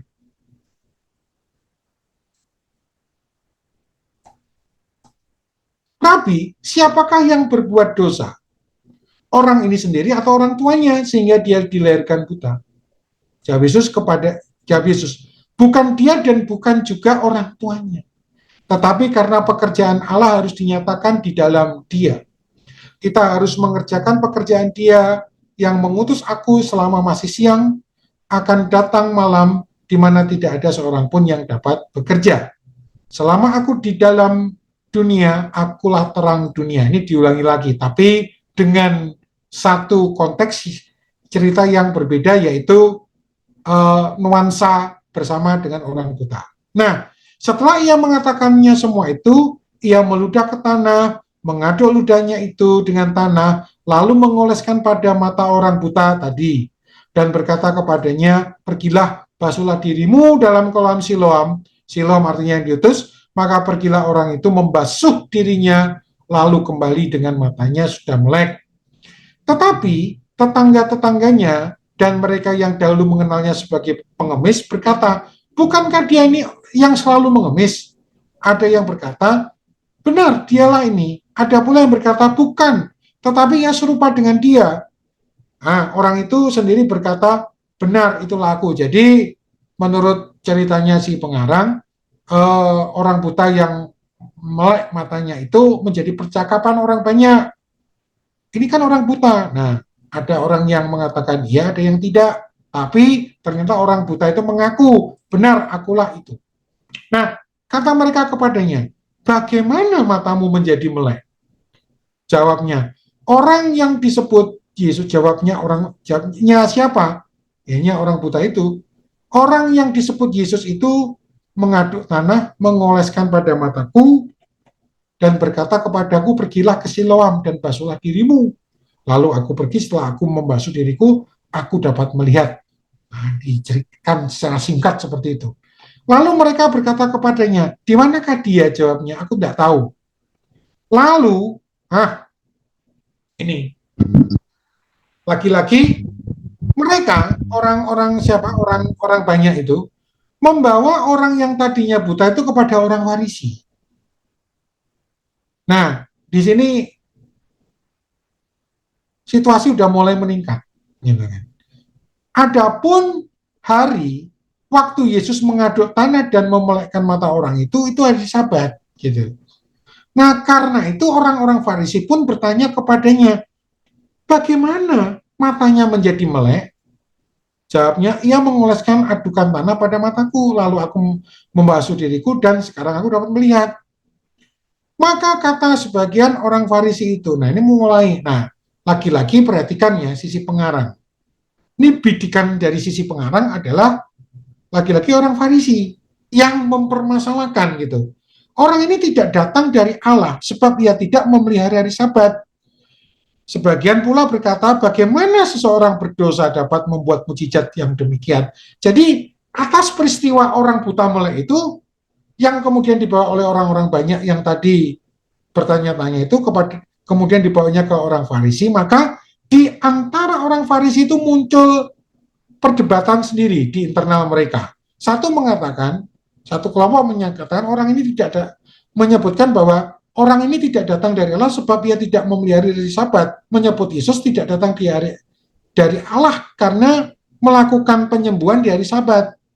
Nah, tetapi sebagian berkata bagaimana seorang berdosa dapat membuat mujizat. Nah, yang sekelompok lain ngomong, kalau dia berbuat dosa, kok bisa gitu mendatangkan mujizat. Nah, maka timbullah pertentangan. Nah, ini jelas ini komentar si pengarang. Ikutin saja flow-nya. Nah, lalu kata mereka pula kepada orang buta itu, dan engkau apakah katamu tentang dia? Karena ia telah memelekkan matamu. Nah, terus jawabnya, ia adalah seorang nabi. Tetapi orang-orang Yahudi itu tidak percaya bahwa tadinya ia buta dan baru dapat melihat lagi sampai mereka memanggil orang tuanya. Wah, ini tensi meningkat nih, tegangan meningkat. Jadi tidak cuma orangnya yang buta itu yang memberi kesaksian dia sembuh, orang tuanya dipanggil dan bertanya kepada mereka, inikah anakmu yang kamu katakan bahwa ia lahir buta? Kalau begitu bagaimanakah ia sekarang dapat melihat? Nah, jawab orang tua si buta itu yang tadinya, yang kami tahu adalah bahwa dia ini anak kami dan bahwa ia lahir buta. Tetapi bagaimana ia sekarang dapat melihat, kami tidak tahu. Dan siapa yang memelekkan matanya, kami tidak tahu juga. Tanyakanlah kepadanya sendiri. Ia sudah dewasa. Nah, ini kayak Gus Dur kan. Ketika ditanya Kick Andy, apakah benar siapa jenderal siapa itu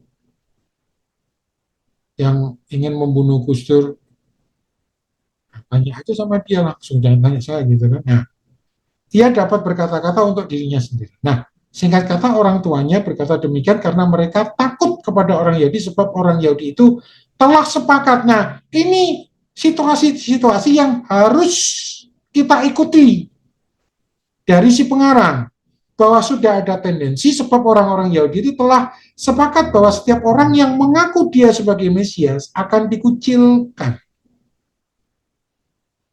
Jadi keadaan ini kita harus ikuti. Ini komentarnya si pengarang. Pengaranglah yang tahu peristiwa, gitu kan. Itulah sebabnya maka orang tua itu berkata, ia telah dewasa, tanyakan aja sendiri kepadanya.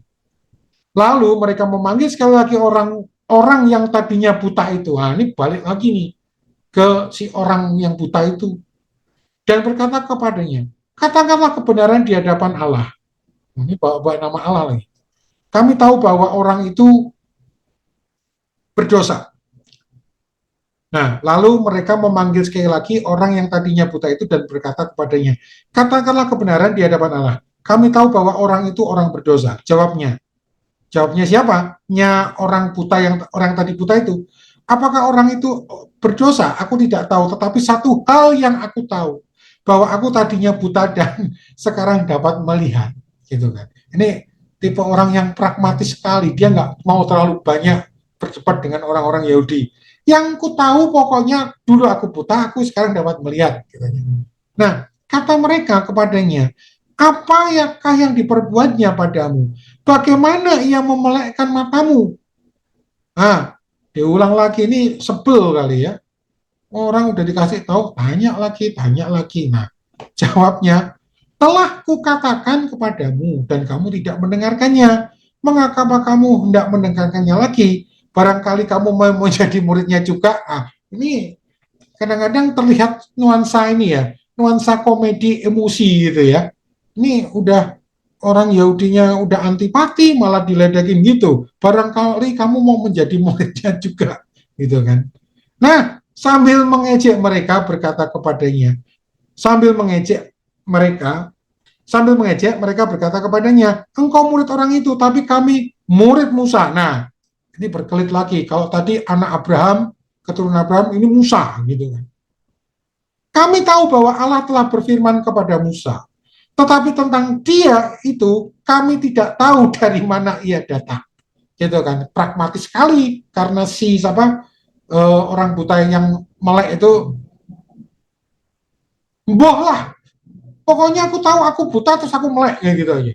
Makanya dia ngomong, kami tidak tahu dari mana ia datang. Jawab orang itu kepada mereka, aneh juga bahwa kamu tidak tahu dari mana ia datang, sedangkan ia telah memelekkan mataku. Nah, gitu kan.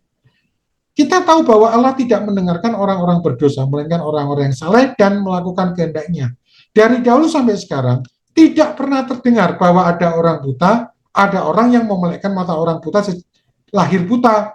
Jikalau orang itu tidak datang dari Allah, ia tidak dapat berbuat apa-apa. Nah, jawab mereka, engkau lahir sama sekali dalam dosa dan engkau hendak mengajar kami.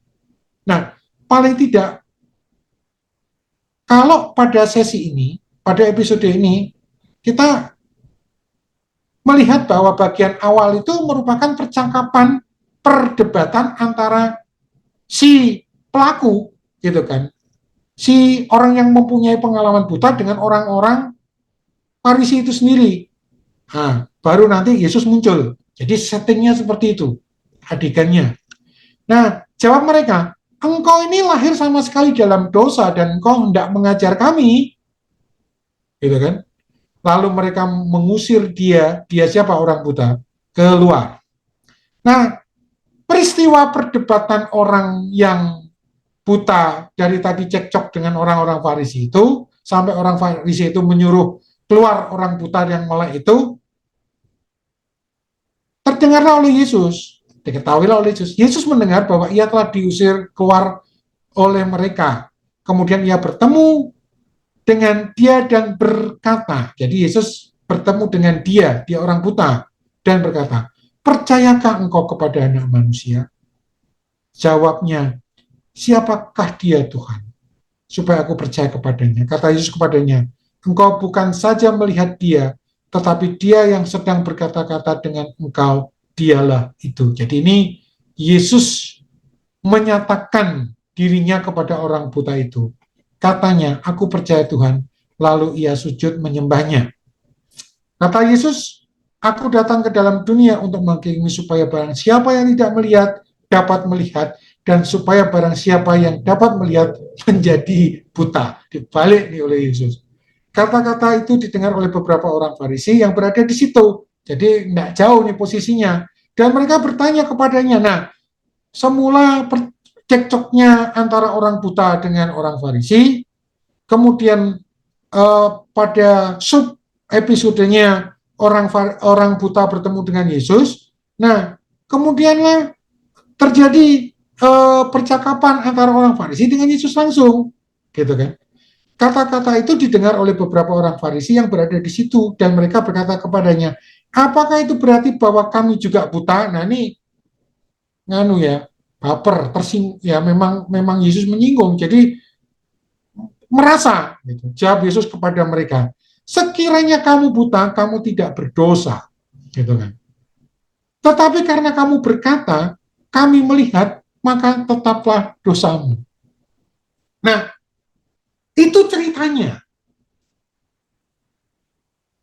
Itu ceritanya. Tapi cobalah kita melihat dari sisi pengarang. Ya, lagi apa yang hendak diungkapkan sisi oleh pengarang pada episode ketiga ini? Satu, Yesus membuat mujizat. Ya. Kemudian apa? Kalau kita mau lebih konkret lagi bidikan si pengarang ini adalah orang Farisi, gitu kan? yang tidak percaya, gitu kan. Orang Farisi yang tidak percaya bahwa Yesus menyembuhkan, orang Farisi yang tidak percaya bahkan mencari kesalahan Yesus melakukan mujizat, gitu. Yang berusaha untuk mematahkan orang yang mengalami mujizat melek itu tadi, yang pragmatisme tadi. Bolah, pokoknya yang ku tahu aku buta, sekarang aku melek, selesai. Gitu kan.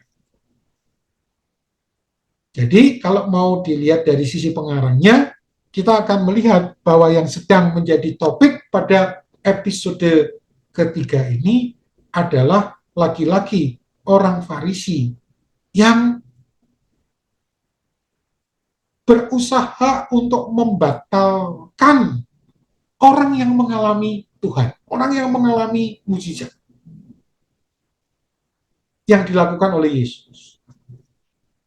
Nah, kalau Bapak Ibu melihat episode 1, episode 2, episode 3 dari sisi pengarang, Bapak Ibu akan mendapatkan laki-laki yang sedang diangkat, dibicarakan, menjadi pokok pembicaraan oleh si pengarang adalah orang laki, orang Farisi, orang Yahudi. Gitu. Ya, justru kalau boleh dikatakan Yesus dan peristiwanya itulah itu yang kedua gitu.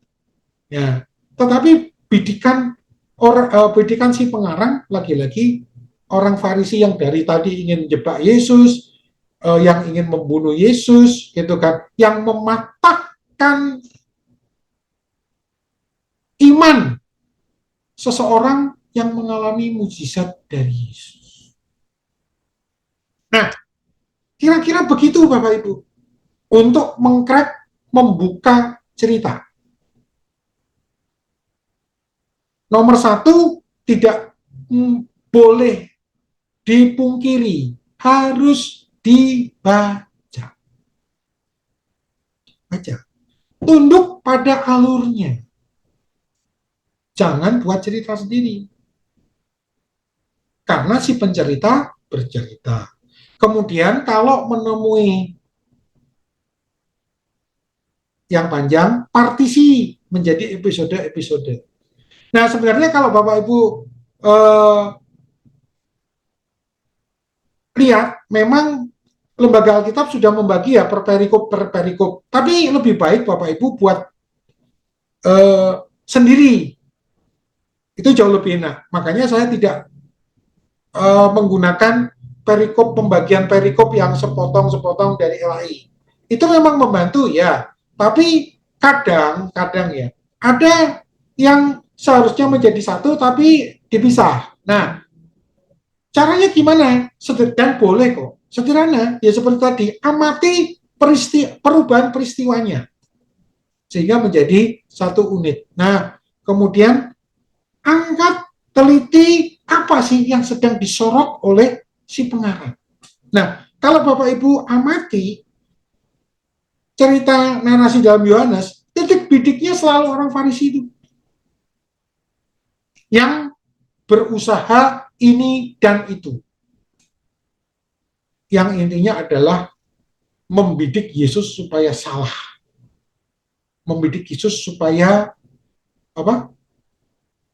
dibunuh.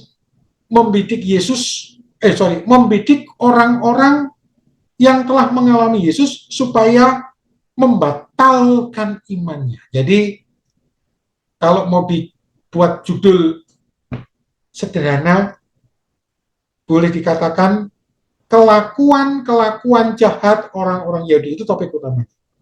Orang Farisi dan Aristoteles. Oke, kira-kira begitu Bapak Ibu cara membuka cerita. Ya. Oke, silakan kalau ada yang ingin ditanyakan, kita masih punya waktu 20 menit. Saya kembalikan ke Ibu Trivena. Oke, ya Bapak Ibu dan saudara sekalian, kalau ada pertanyaan silakan. Boleh Pak. Ya Pak Roman. Silakan Pak. Kalau pertanyaan saya sih sebenarnya dimulai dari ketika kita membaca Alkitab, kita melihat dari sudut pandang si pembaca. Sebenarnya di sini saya agak sedikit ini sih Pak, bagaimana cara kita benar-benar mengetahui maksud si pembaca itu ke arah mana. Misalkan kayak 3 tema tadi yang sudah kita bahas, kalau dari Bapak kan dari bacaan itu kita bisa mengambil bahwa oh ini kita sedang menceritakan tentang orang-orang Farisi, bagaimana orang Farisi tidak percaya kepada Yesus dan kedengkilan segala macamnya. Tapi juga kalau dilihat lagi, bisa nggak saya mengambil makna dari pembacaan Yohanes 8 dan 9 ini, bahwa penulis ingin menunjukkan eksistensi Yesus yang sebenarnya gitu melalui perdebatan yang terjadi dengan orang Farisi. Jadi dari 3 pasal ini, ketika tadi mencoba untuk melihat sudut pandang si pembaca, tidak bisa dipungkiri juga bisa multitafsir juga gitu Pak. Nah, untuk menanggapi hal itu bagaimana Pak? Ya, itu bukan multitafsir, tapi perspektif. Ya. Jadi di dalam khotbahnya, kalau Bapak Ibu mengkhotbahkan, mengangkatnya dalam khotbah, itu yang disebut eksposisi, bisa dari pelakunya, bisa dari Yesusnya, bisa dari orang-orang Yahudi Farisi yang sejak awal membidik Yesus. Boleh. Boleh. Itu masalah perspektif, Pak. Boleh. Tetapi tidak boleh dilepaskan dari kerangka tadi itu. Kerangka yang mana, Pak? Kerangka yang setiap episode itu. Karena ini sifatnya adalah cerita. Pak, bagaimana mengkhotbahkan cerita? Makanya ketika Bapak Ibu mengkhotbahkan yang model-model begini, pengkhotbah harus membacakan. Seperti saya menjelaskan ini. Nah, Bapak Ibu, saudara-saudara yang terkasih dalam Tuhan, kita hari ini akan membahas tentang suatu kisah di mana Yesus berhadapan dengan orang Farisi dan dia berusaha dicobai untuk ditemukan kesalahannya. Nah, bacakan satu perikop yang utuh. Satu unit yang utuh. Nah, Pak, kalau ayatnya banyak, seperti yang episode 2 atau episode 3. Nah, kalau Bapak Ibu pakai PowerPoint, buat garis besarnya aja. Kayak tadi yang episode ketiga, itu cerita, settingnya ada orang buta. Satu, orang buta disembuhkan oleh Yesus. 2, orang buta itu bertemu dengan orang-orang Farisi. Orang buta memberi kesaksian, gitu kan? Orang Farisi, orang buta memberi kesaksian. Dibuat outline-nya gitu. Nah, baru diceritakan. Perspektifnya mana? Boleh orang butanya, boleh Yesus sang penyembuhnya, boleh orang Farisinya. Jadi, di dalam mengeksposisi, karena harus mengambil satu perspektif, nah biasakan kalau berkhotbah itu satu ide tunggal, tapi dalam. Itu akan lebih, dikena oleh jemaat. Jangan 2 topik, 3 topik, satu topik aja. Satu perspektif ada. Misal, Bapak Ibu menyoroti tentang iman orang buta yang teguh. Gitu kan. Teguh karena apa? Kita kembangkan. Karena dialah yang mengalami. Gitu kan. Dialah yang mengalami. Kalau saya mau lanjutkan khotbah. Gitu kan. Tapi juga bisa saya berkhotbah dari perspektif orang Yahudinya. Misal dengan judul jangan menolak kesaksian. Nah, gitu kan. Jangan menolak kesaksian akan Yesus. Nah, teksnya sama tapi perspektifnya dari cerita episode ketiga saya ambil orang Yahudinya. Orang Farisi. Atau bisa mungkin juga peristiwa perspektifnya adalah Yesus, gitu kan. Kita kasih judul khotbahnya, berbuat baik, selalu berani berbuat baik di tengah ancaman. Nah, gitu kan. Karena ceritanya dari tadi ini kan Yesus diancam, gitu kan. Tetapi Yesus selalu berbuat baik, menolong orang. Nah, jadi begitu Pak, kira-kira. Boleh. Tapi kerangkanya seperti itu. Jangan mendramatisir. Orang butanya ini menjadi sedih, menangis, bergerak. Nah, jangan. Itu merusak ceritanya. Padahal si pencerita tidak bermaksud ke situ. Gitu loh. Itu yang saya bilang, ikuti flow-nya. Masalah perspektif yang mau dikhotbahkan, boleh. Gimana? Tapi jangan mendramatisir. Karena kalau mendramatisir, rusak ceritanya. Kalau rusak ceritanya, berarti kita kehilangan pesan utama yang disampaikan oleh si penceritanya. Saya meng-highlight lagi, mungkin sebagai kesimpulan kecil, berarti untuk membuka cerita, membuka jenis sastra yang cerita, narasi, amati si penceritanya. Ikuti, karena dia yang paling tahu. Dalam bahasa akademik, dia yang paling tahu dan dia yang mengendalikan cerita. Ya karena dia saksi, gitu. Jangan merusak ceritanya. Nah, masalah perspektif nanti yang mau dikhotbahkan, boleh, silakan. Dari orang butanya, bisa dibuat judul kan, mengalami jauh lebih oke, gitu kan. Nah, nanti jemaatnya diangkat. Oleh sebab itu, Bapak Ibu, saudara-saudara, mengikut Yesus itu adalah soal mengalami. Jadi Bapak Ibu, ini aplikasinya gitu kan. Kita harus mengubah pola pikir kita. Apapun yang kita hadapi sekarang, baik suka duka, itu menjadi kesempatan pengalaman kita bersama dengan Tuhan. Ada amin saudara-saudara, gitu kan. Nah, gitu. Jadi dari eksegese, cerita, dari jeruk, dikupas, diperes sarinya itulah yang dipakai, bukan kulitnya, tapi sarinya dipakai untuk puding, sarinya dipakai untuk permen. Nah, seperti itu. Itu mulai dari teks, eksegese, sampai eksposisi. Tentunya ini untuk jenis sastra cerita. Nanti misal membaca Amsal yang petua gimana Pak? Ya lain lagi.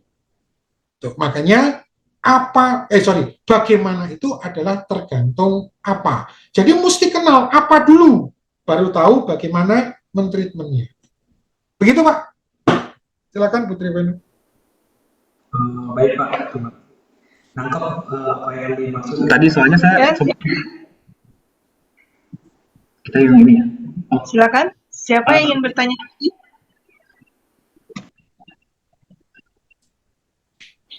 Tes.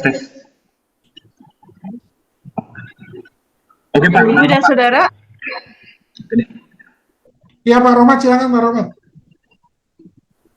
Enggak sih, cuma nyampein ini aja, nangkep apa yang dimaksud. Soalnya tadi cepat berpikir kalau mengikuti maksud penulis itu ya udah kayak gitu aja gitu, kayak yang tadi Bapak sampaikan gitu. Saya pikir ya temanya cuma sebatas itu doang, ternyata perspektif yang lain juga bisa kita kembangkan gitu.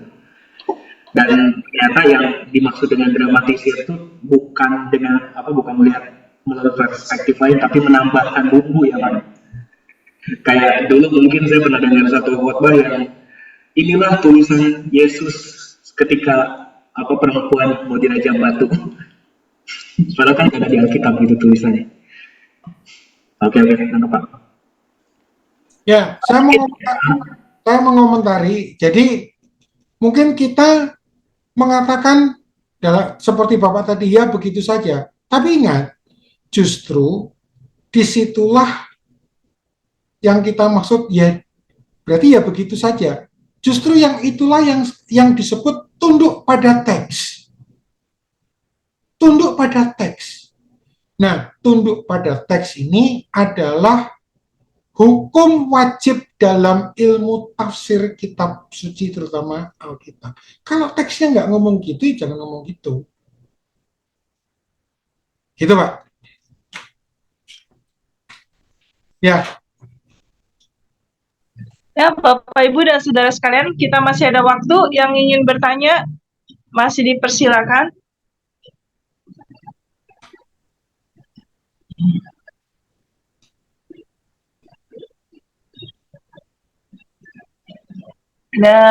Masih ada pertanyaan dari Bapak, Ibu?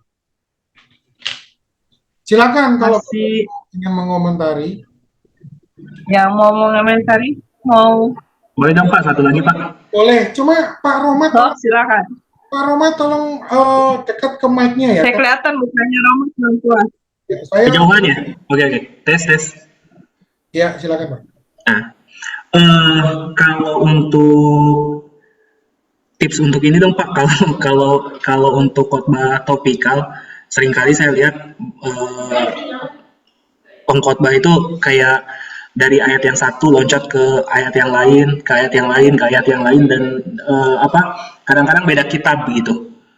Nah, bisa nggak seperti itu, dan kalau emang bisa, sarannya seperti apa ya supaya bisa similar gitu intinya tuh pembahasannya. Terima kasih. Ya. Jadi khotbah itu kan ada macam-macam. Kalau yang begini, ini namanya khotbah tekstual. Khotbah tekstual itu, khotbah itu kan ada macam-macam. Ada khotbah kesaksian, boleh. Misal saya diundang khotbah, tiba-tiba saya khotbah tentang kesaksian, pemaknaan saya terhadap peristiwa, boleh. Nah, kalau yang mengambil satu spot perikop dan di situ saja, itu namanya khotbah tekstual. Nah, Pak Rohmat bertanya, khotbah topikal. Jujur Pak, kalau khotbah tekstual itu tingkat kesulitannya adalah 1, khotbah topikal itu adalah tingkat kesulitannya 4 atau 5. Dan itu memang ada caranya tersendiri. Karena khotbah topikal itu berangkatnya dari topik. Nah, bukan berangkat dari teks. Itu memang punya kesulitan dan ada caranya sendiri. Artinya apa?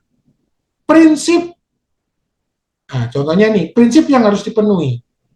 Semua ayat benar, tetapi tidak berdiri sendiri. Nah, itu harus menjadi hukum khotbah topikal. Jadi khotbah topikal itu bukan mengoplos ayat, enggak. Khotbah topikal itu juga bukan mengaduk-ngaduk ayat. Khotbah topikal itu bukan khotbah konkordansi. Kasih dibuka konkordansi, bacain semua, enggak.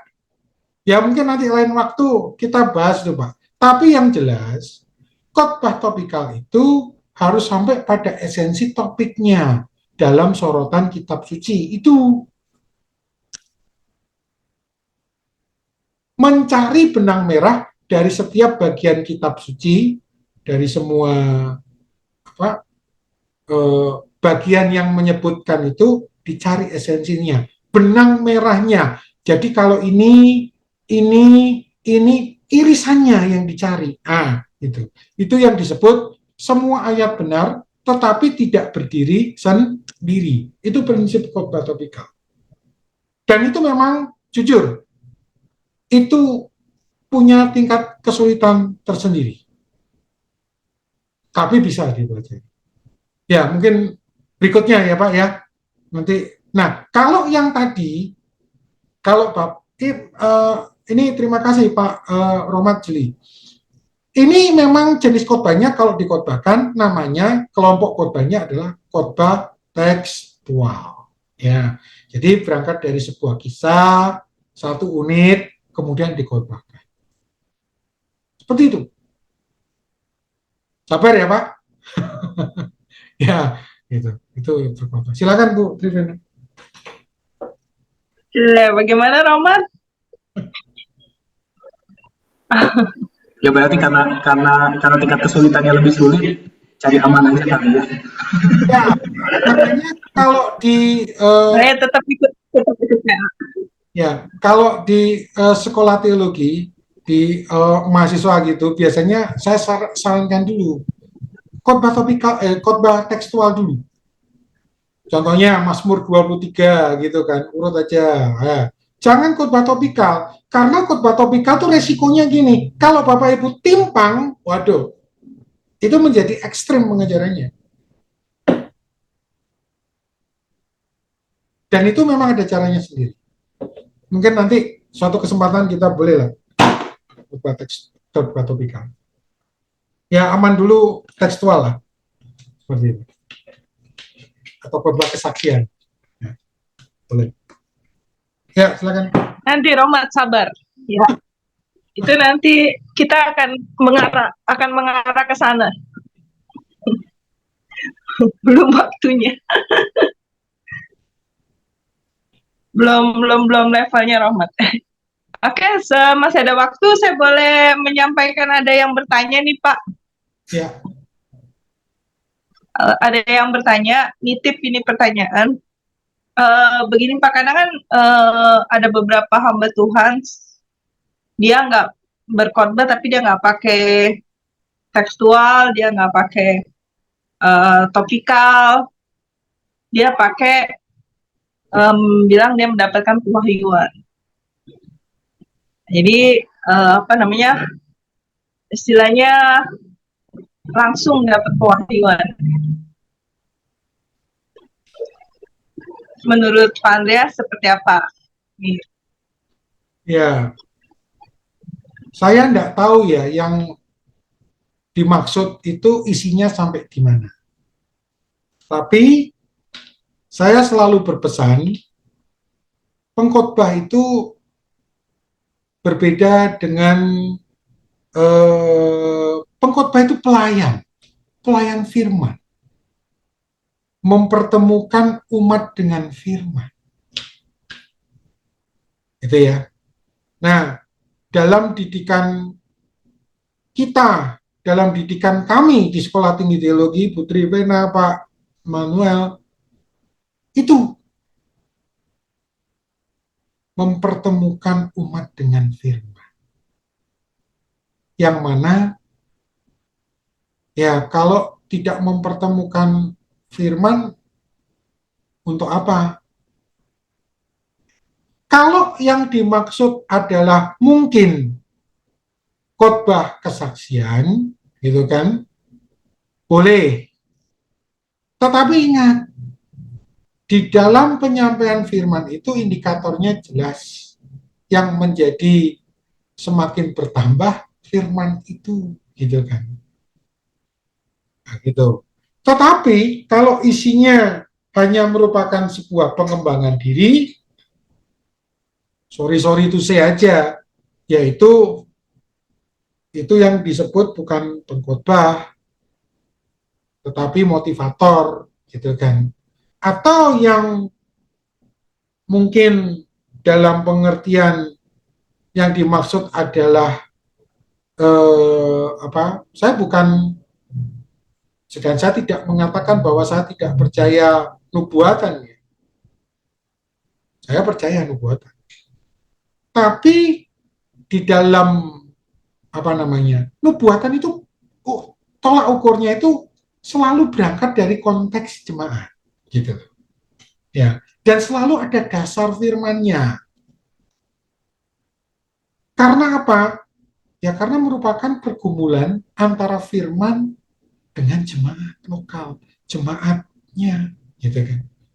Nah, saya dalam menanggapi pertanyaan ini tentunya mungkin tidak memuaskan penanya, karena saya tidak tahu persisnya apa. Tetapi yang jelas, pengkhotbah bukanlah motivator. Pengkhotbah itu, makanya bagi saya Bapak Ibu ya, saya daripada disuruh khotbah, mendingan suruh ngajar. Serius.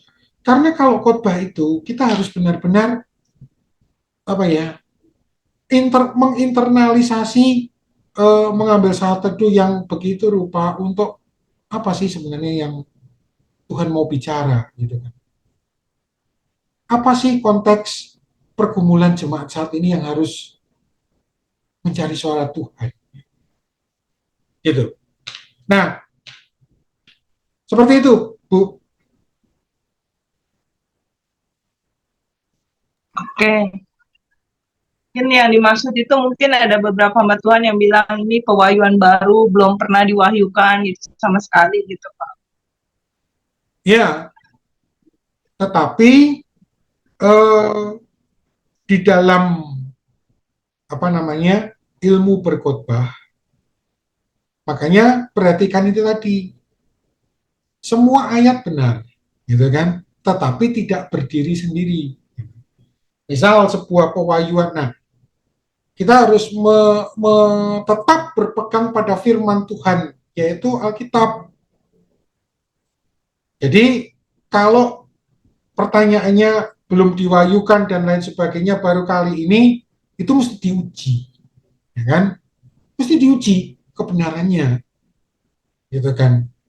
Prinsip-prinsip kebenarannya perlu dikira. Tiba-tiba pengkhotbah ngomong ini, apa namanya, saya mendapatkan pewahyuan dari Tuhan bahwa saudara harus uh, jemaat di tempat ini gitu kan, di dalam gereja lokal ini harus menikah lagi. Nah, tiba-tiba isinya begitu. Nah, makanya kebenaran firman Tuhan pada kitab suci Alkitab itu harus menjadi nomor satu. Seperti itu. Gitu. Oke, saya masih buka untuk satu yang ingin bertanya. Untuk satu orang terakhir, Silakan. ada Bapak Ibu dan silakan Bapak Ibu kalau masih ada yang bertanya.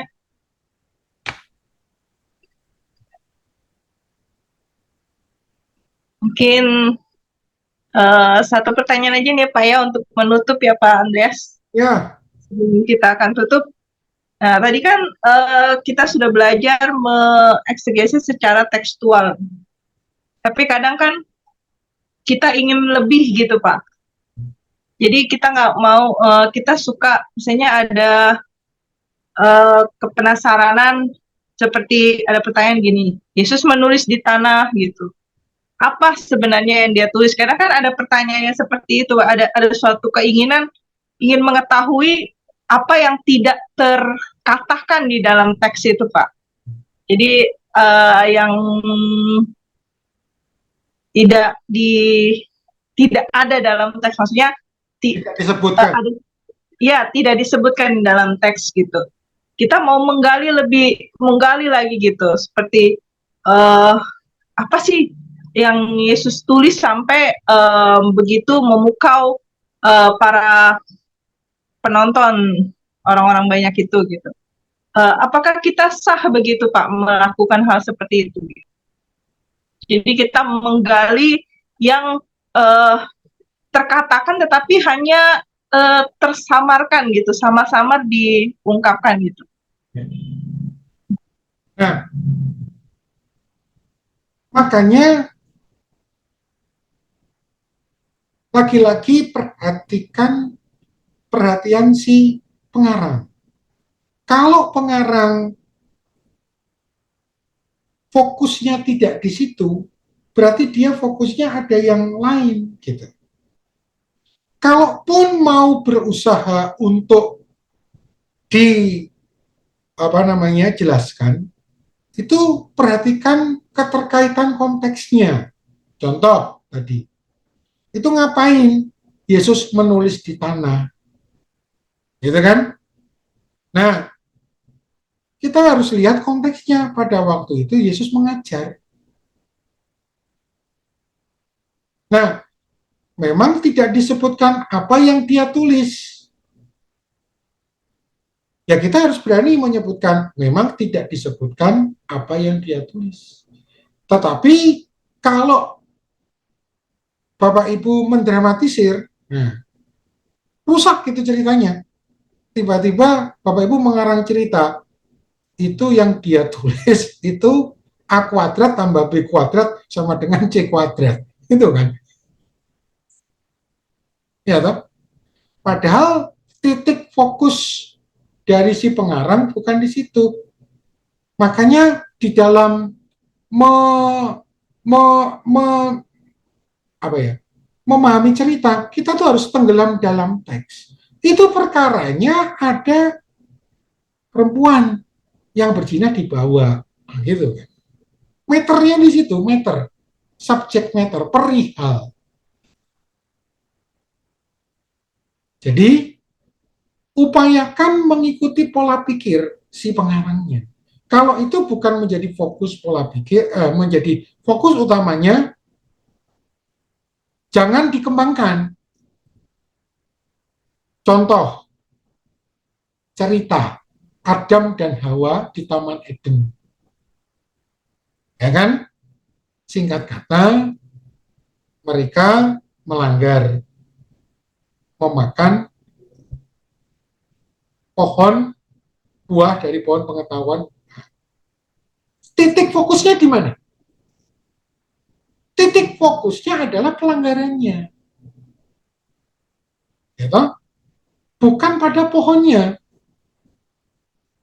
Karena yang menjadi titik berat pokok utama si pencerita adalah Tuhan dari awal sudah pesan, jangan kamu makan, karena ketika kamu memakai pada hari muanya engkau akan mati. Gitu kan. Nah, yang terjadi adalah Hawa makan, Adam makan, seperti itu. Nah, terus didramatisir. Ini pohon ini buahnya merah, gitu kan. Nah, rusak itu nanti ceritanya. Dan kita tidak akan bakal sampai kepada maksud si pengarang karena kita lebih mendramatisir ceritanya. Jadi memang untuk narasi ini, untuk jenis narasi, jujur ya, keterampilan membaca itu penting. Ya, begitu Bu Trivena. Oke, terima kasih Pak Andreas, terima kasih banyak. Guys, kita akan tutup. Terima kasih Bapak, Ibu dan saudara sekalian yang sudah hadir, yang setia. Menambahkan tadi untuk topikal memang ada kesulitannya sendiri dan tidak belum ditampilkan di PA karena kita nanti berangsur-angsur naik. Jadi kalau Bapak Ibu dan saudara sekalian ngikutin nanti akan tiba pada saatnya memang akan ke situ, tapi dasarnya dulu supaya kita bisa tahu rule-nya begitu Pak Andreas. Jadi sekarang eksposisi dulu, teks dulu, baru nanti kita akan masuk ke tingkat kesulitannya lebih tinggi lagi. Jadi tetap setia Bapak Ibu dan saudara sekalian untuk dalam pelajaran. Kita akan bahas di bulan depan itu Yohanes 10. Itu akan dibawakan oleh Bapak Asigor Sitangga.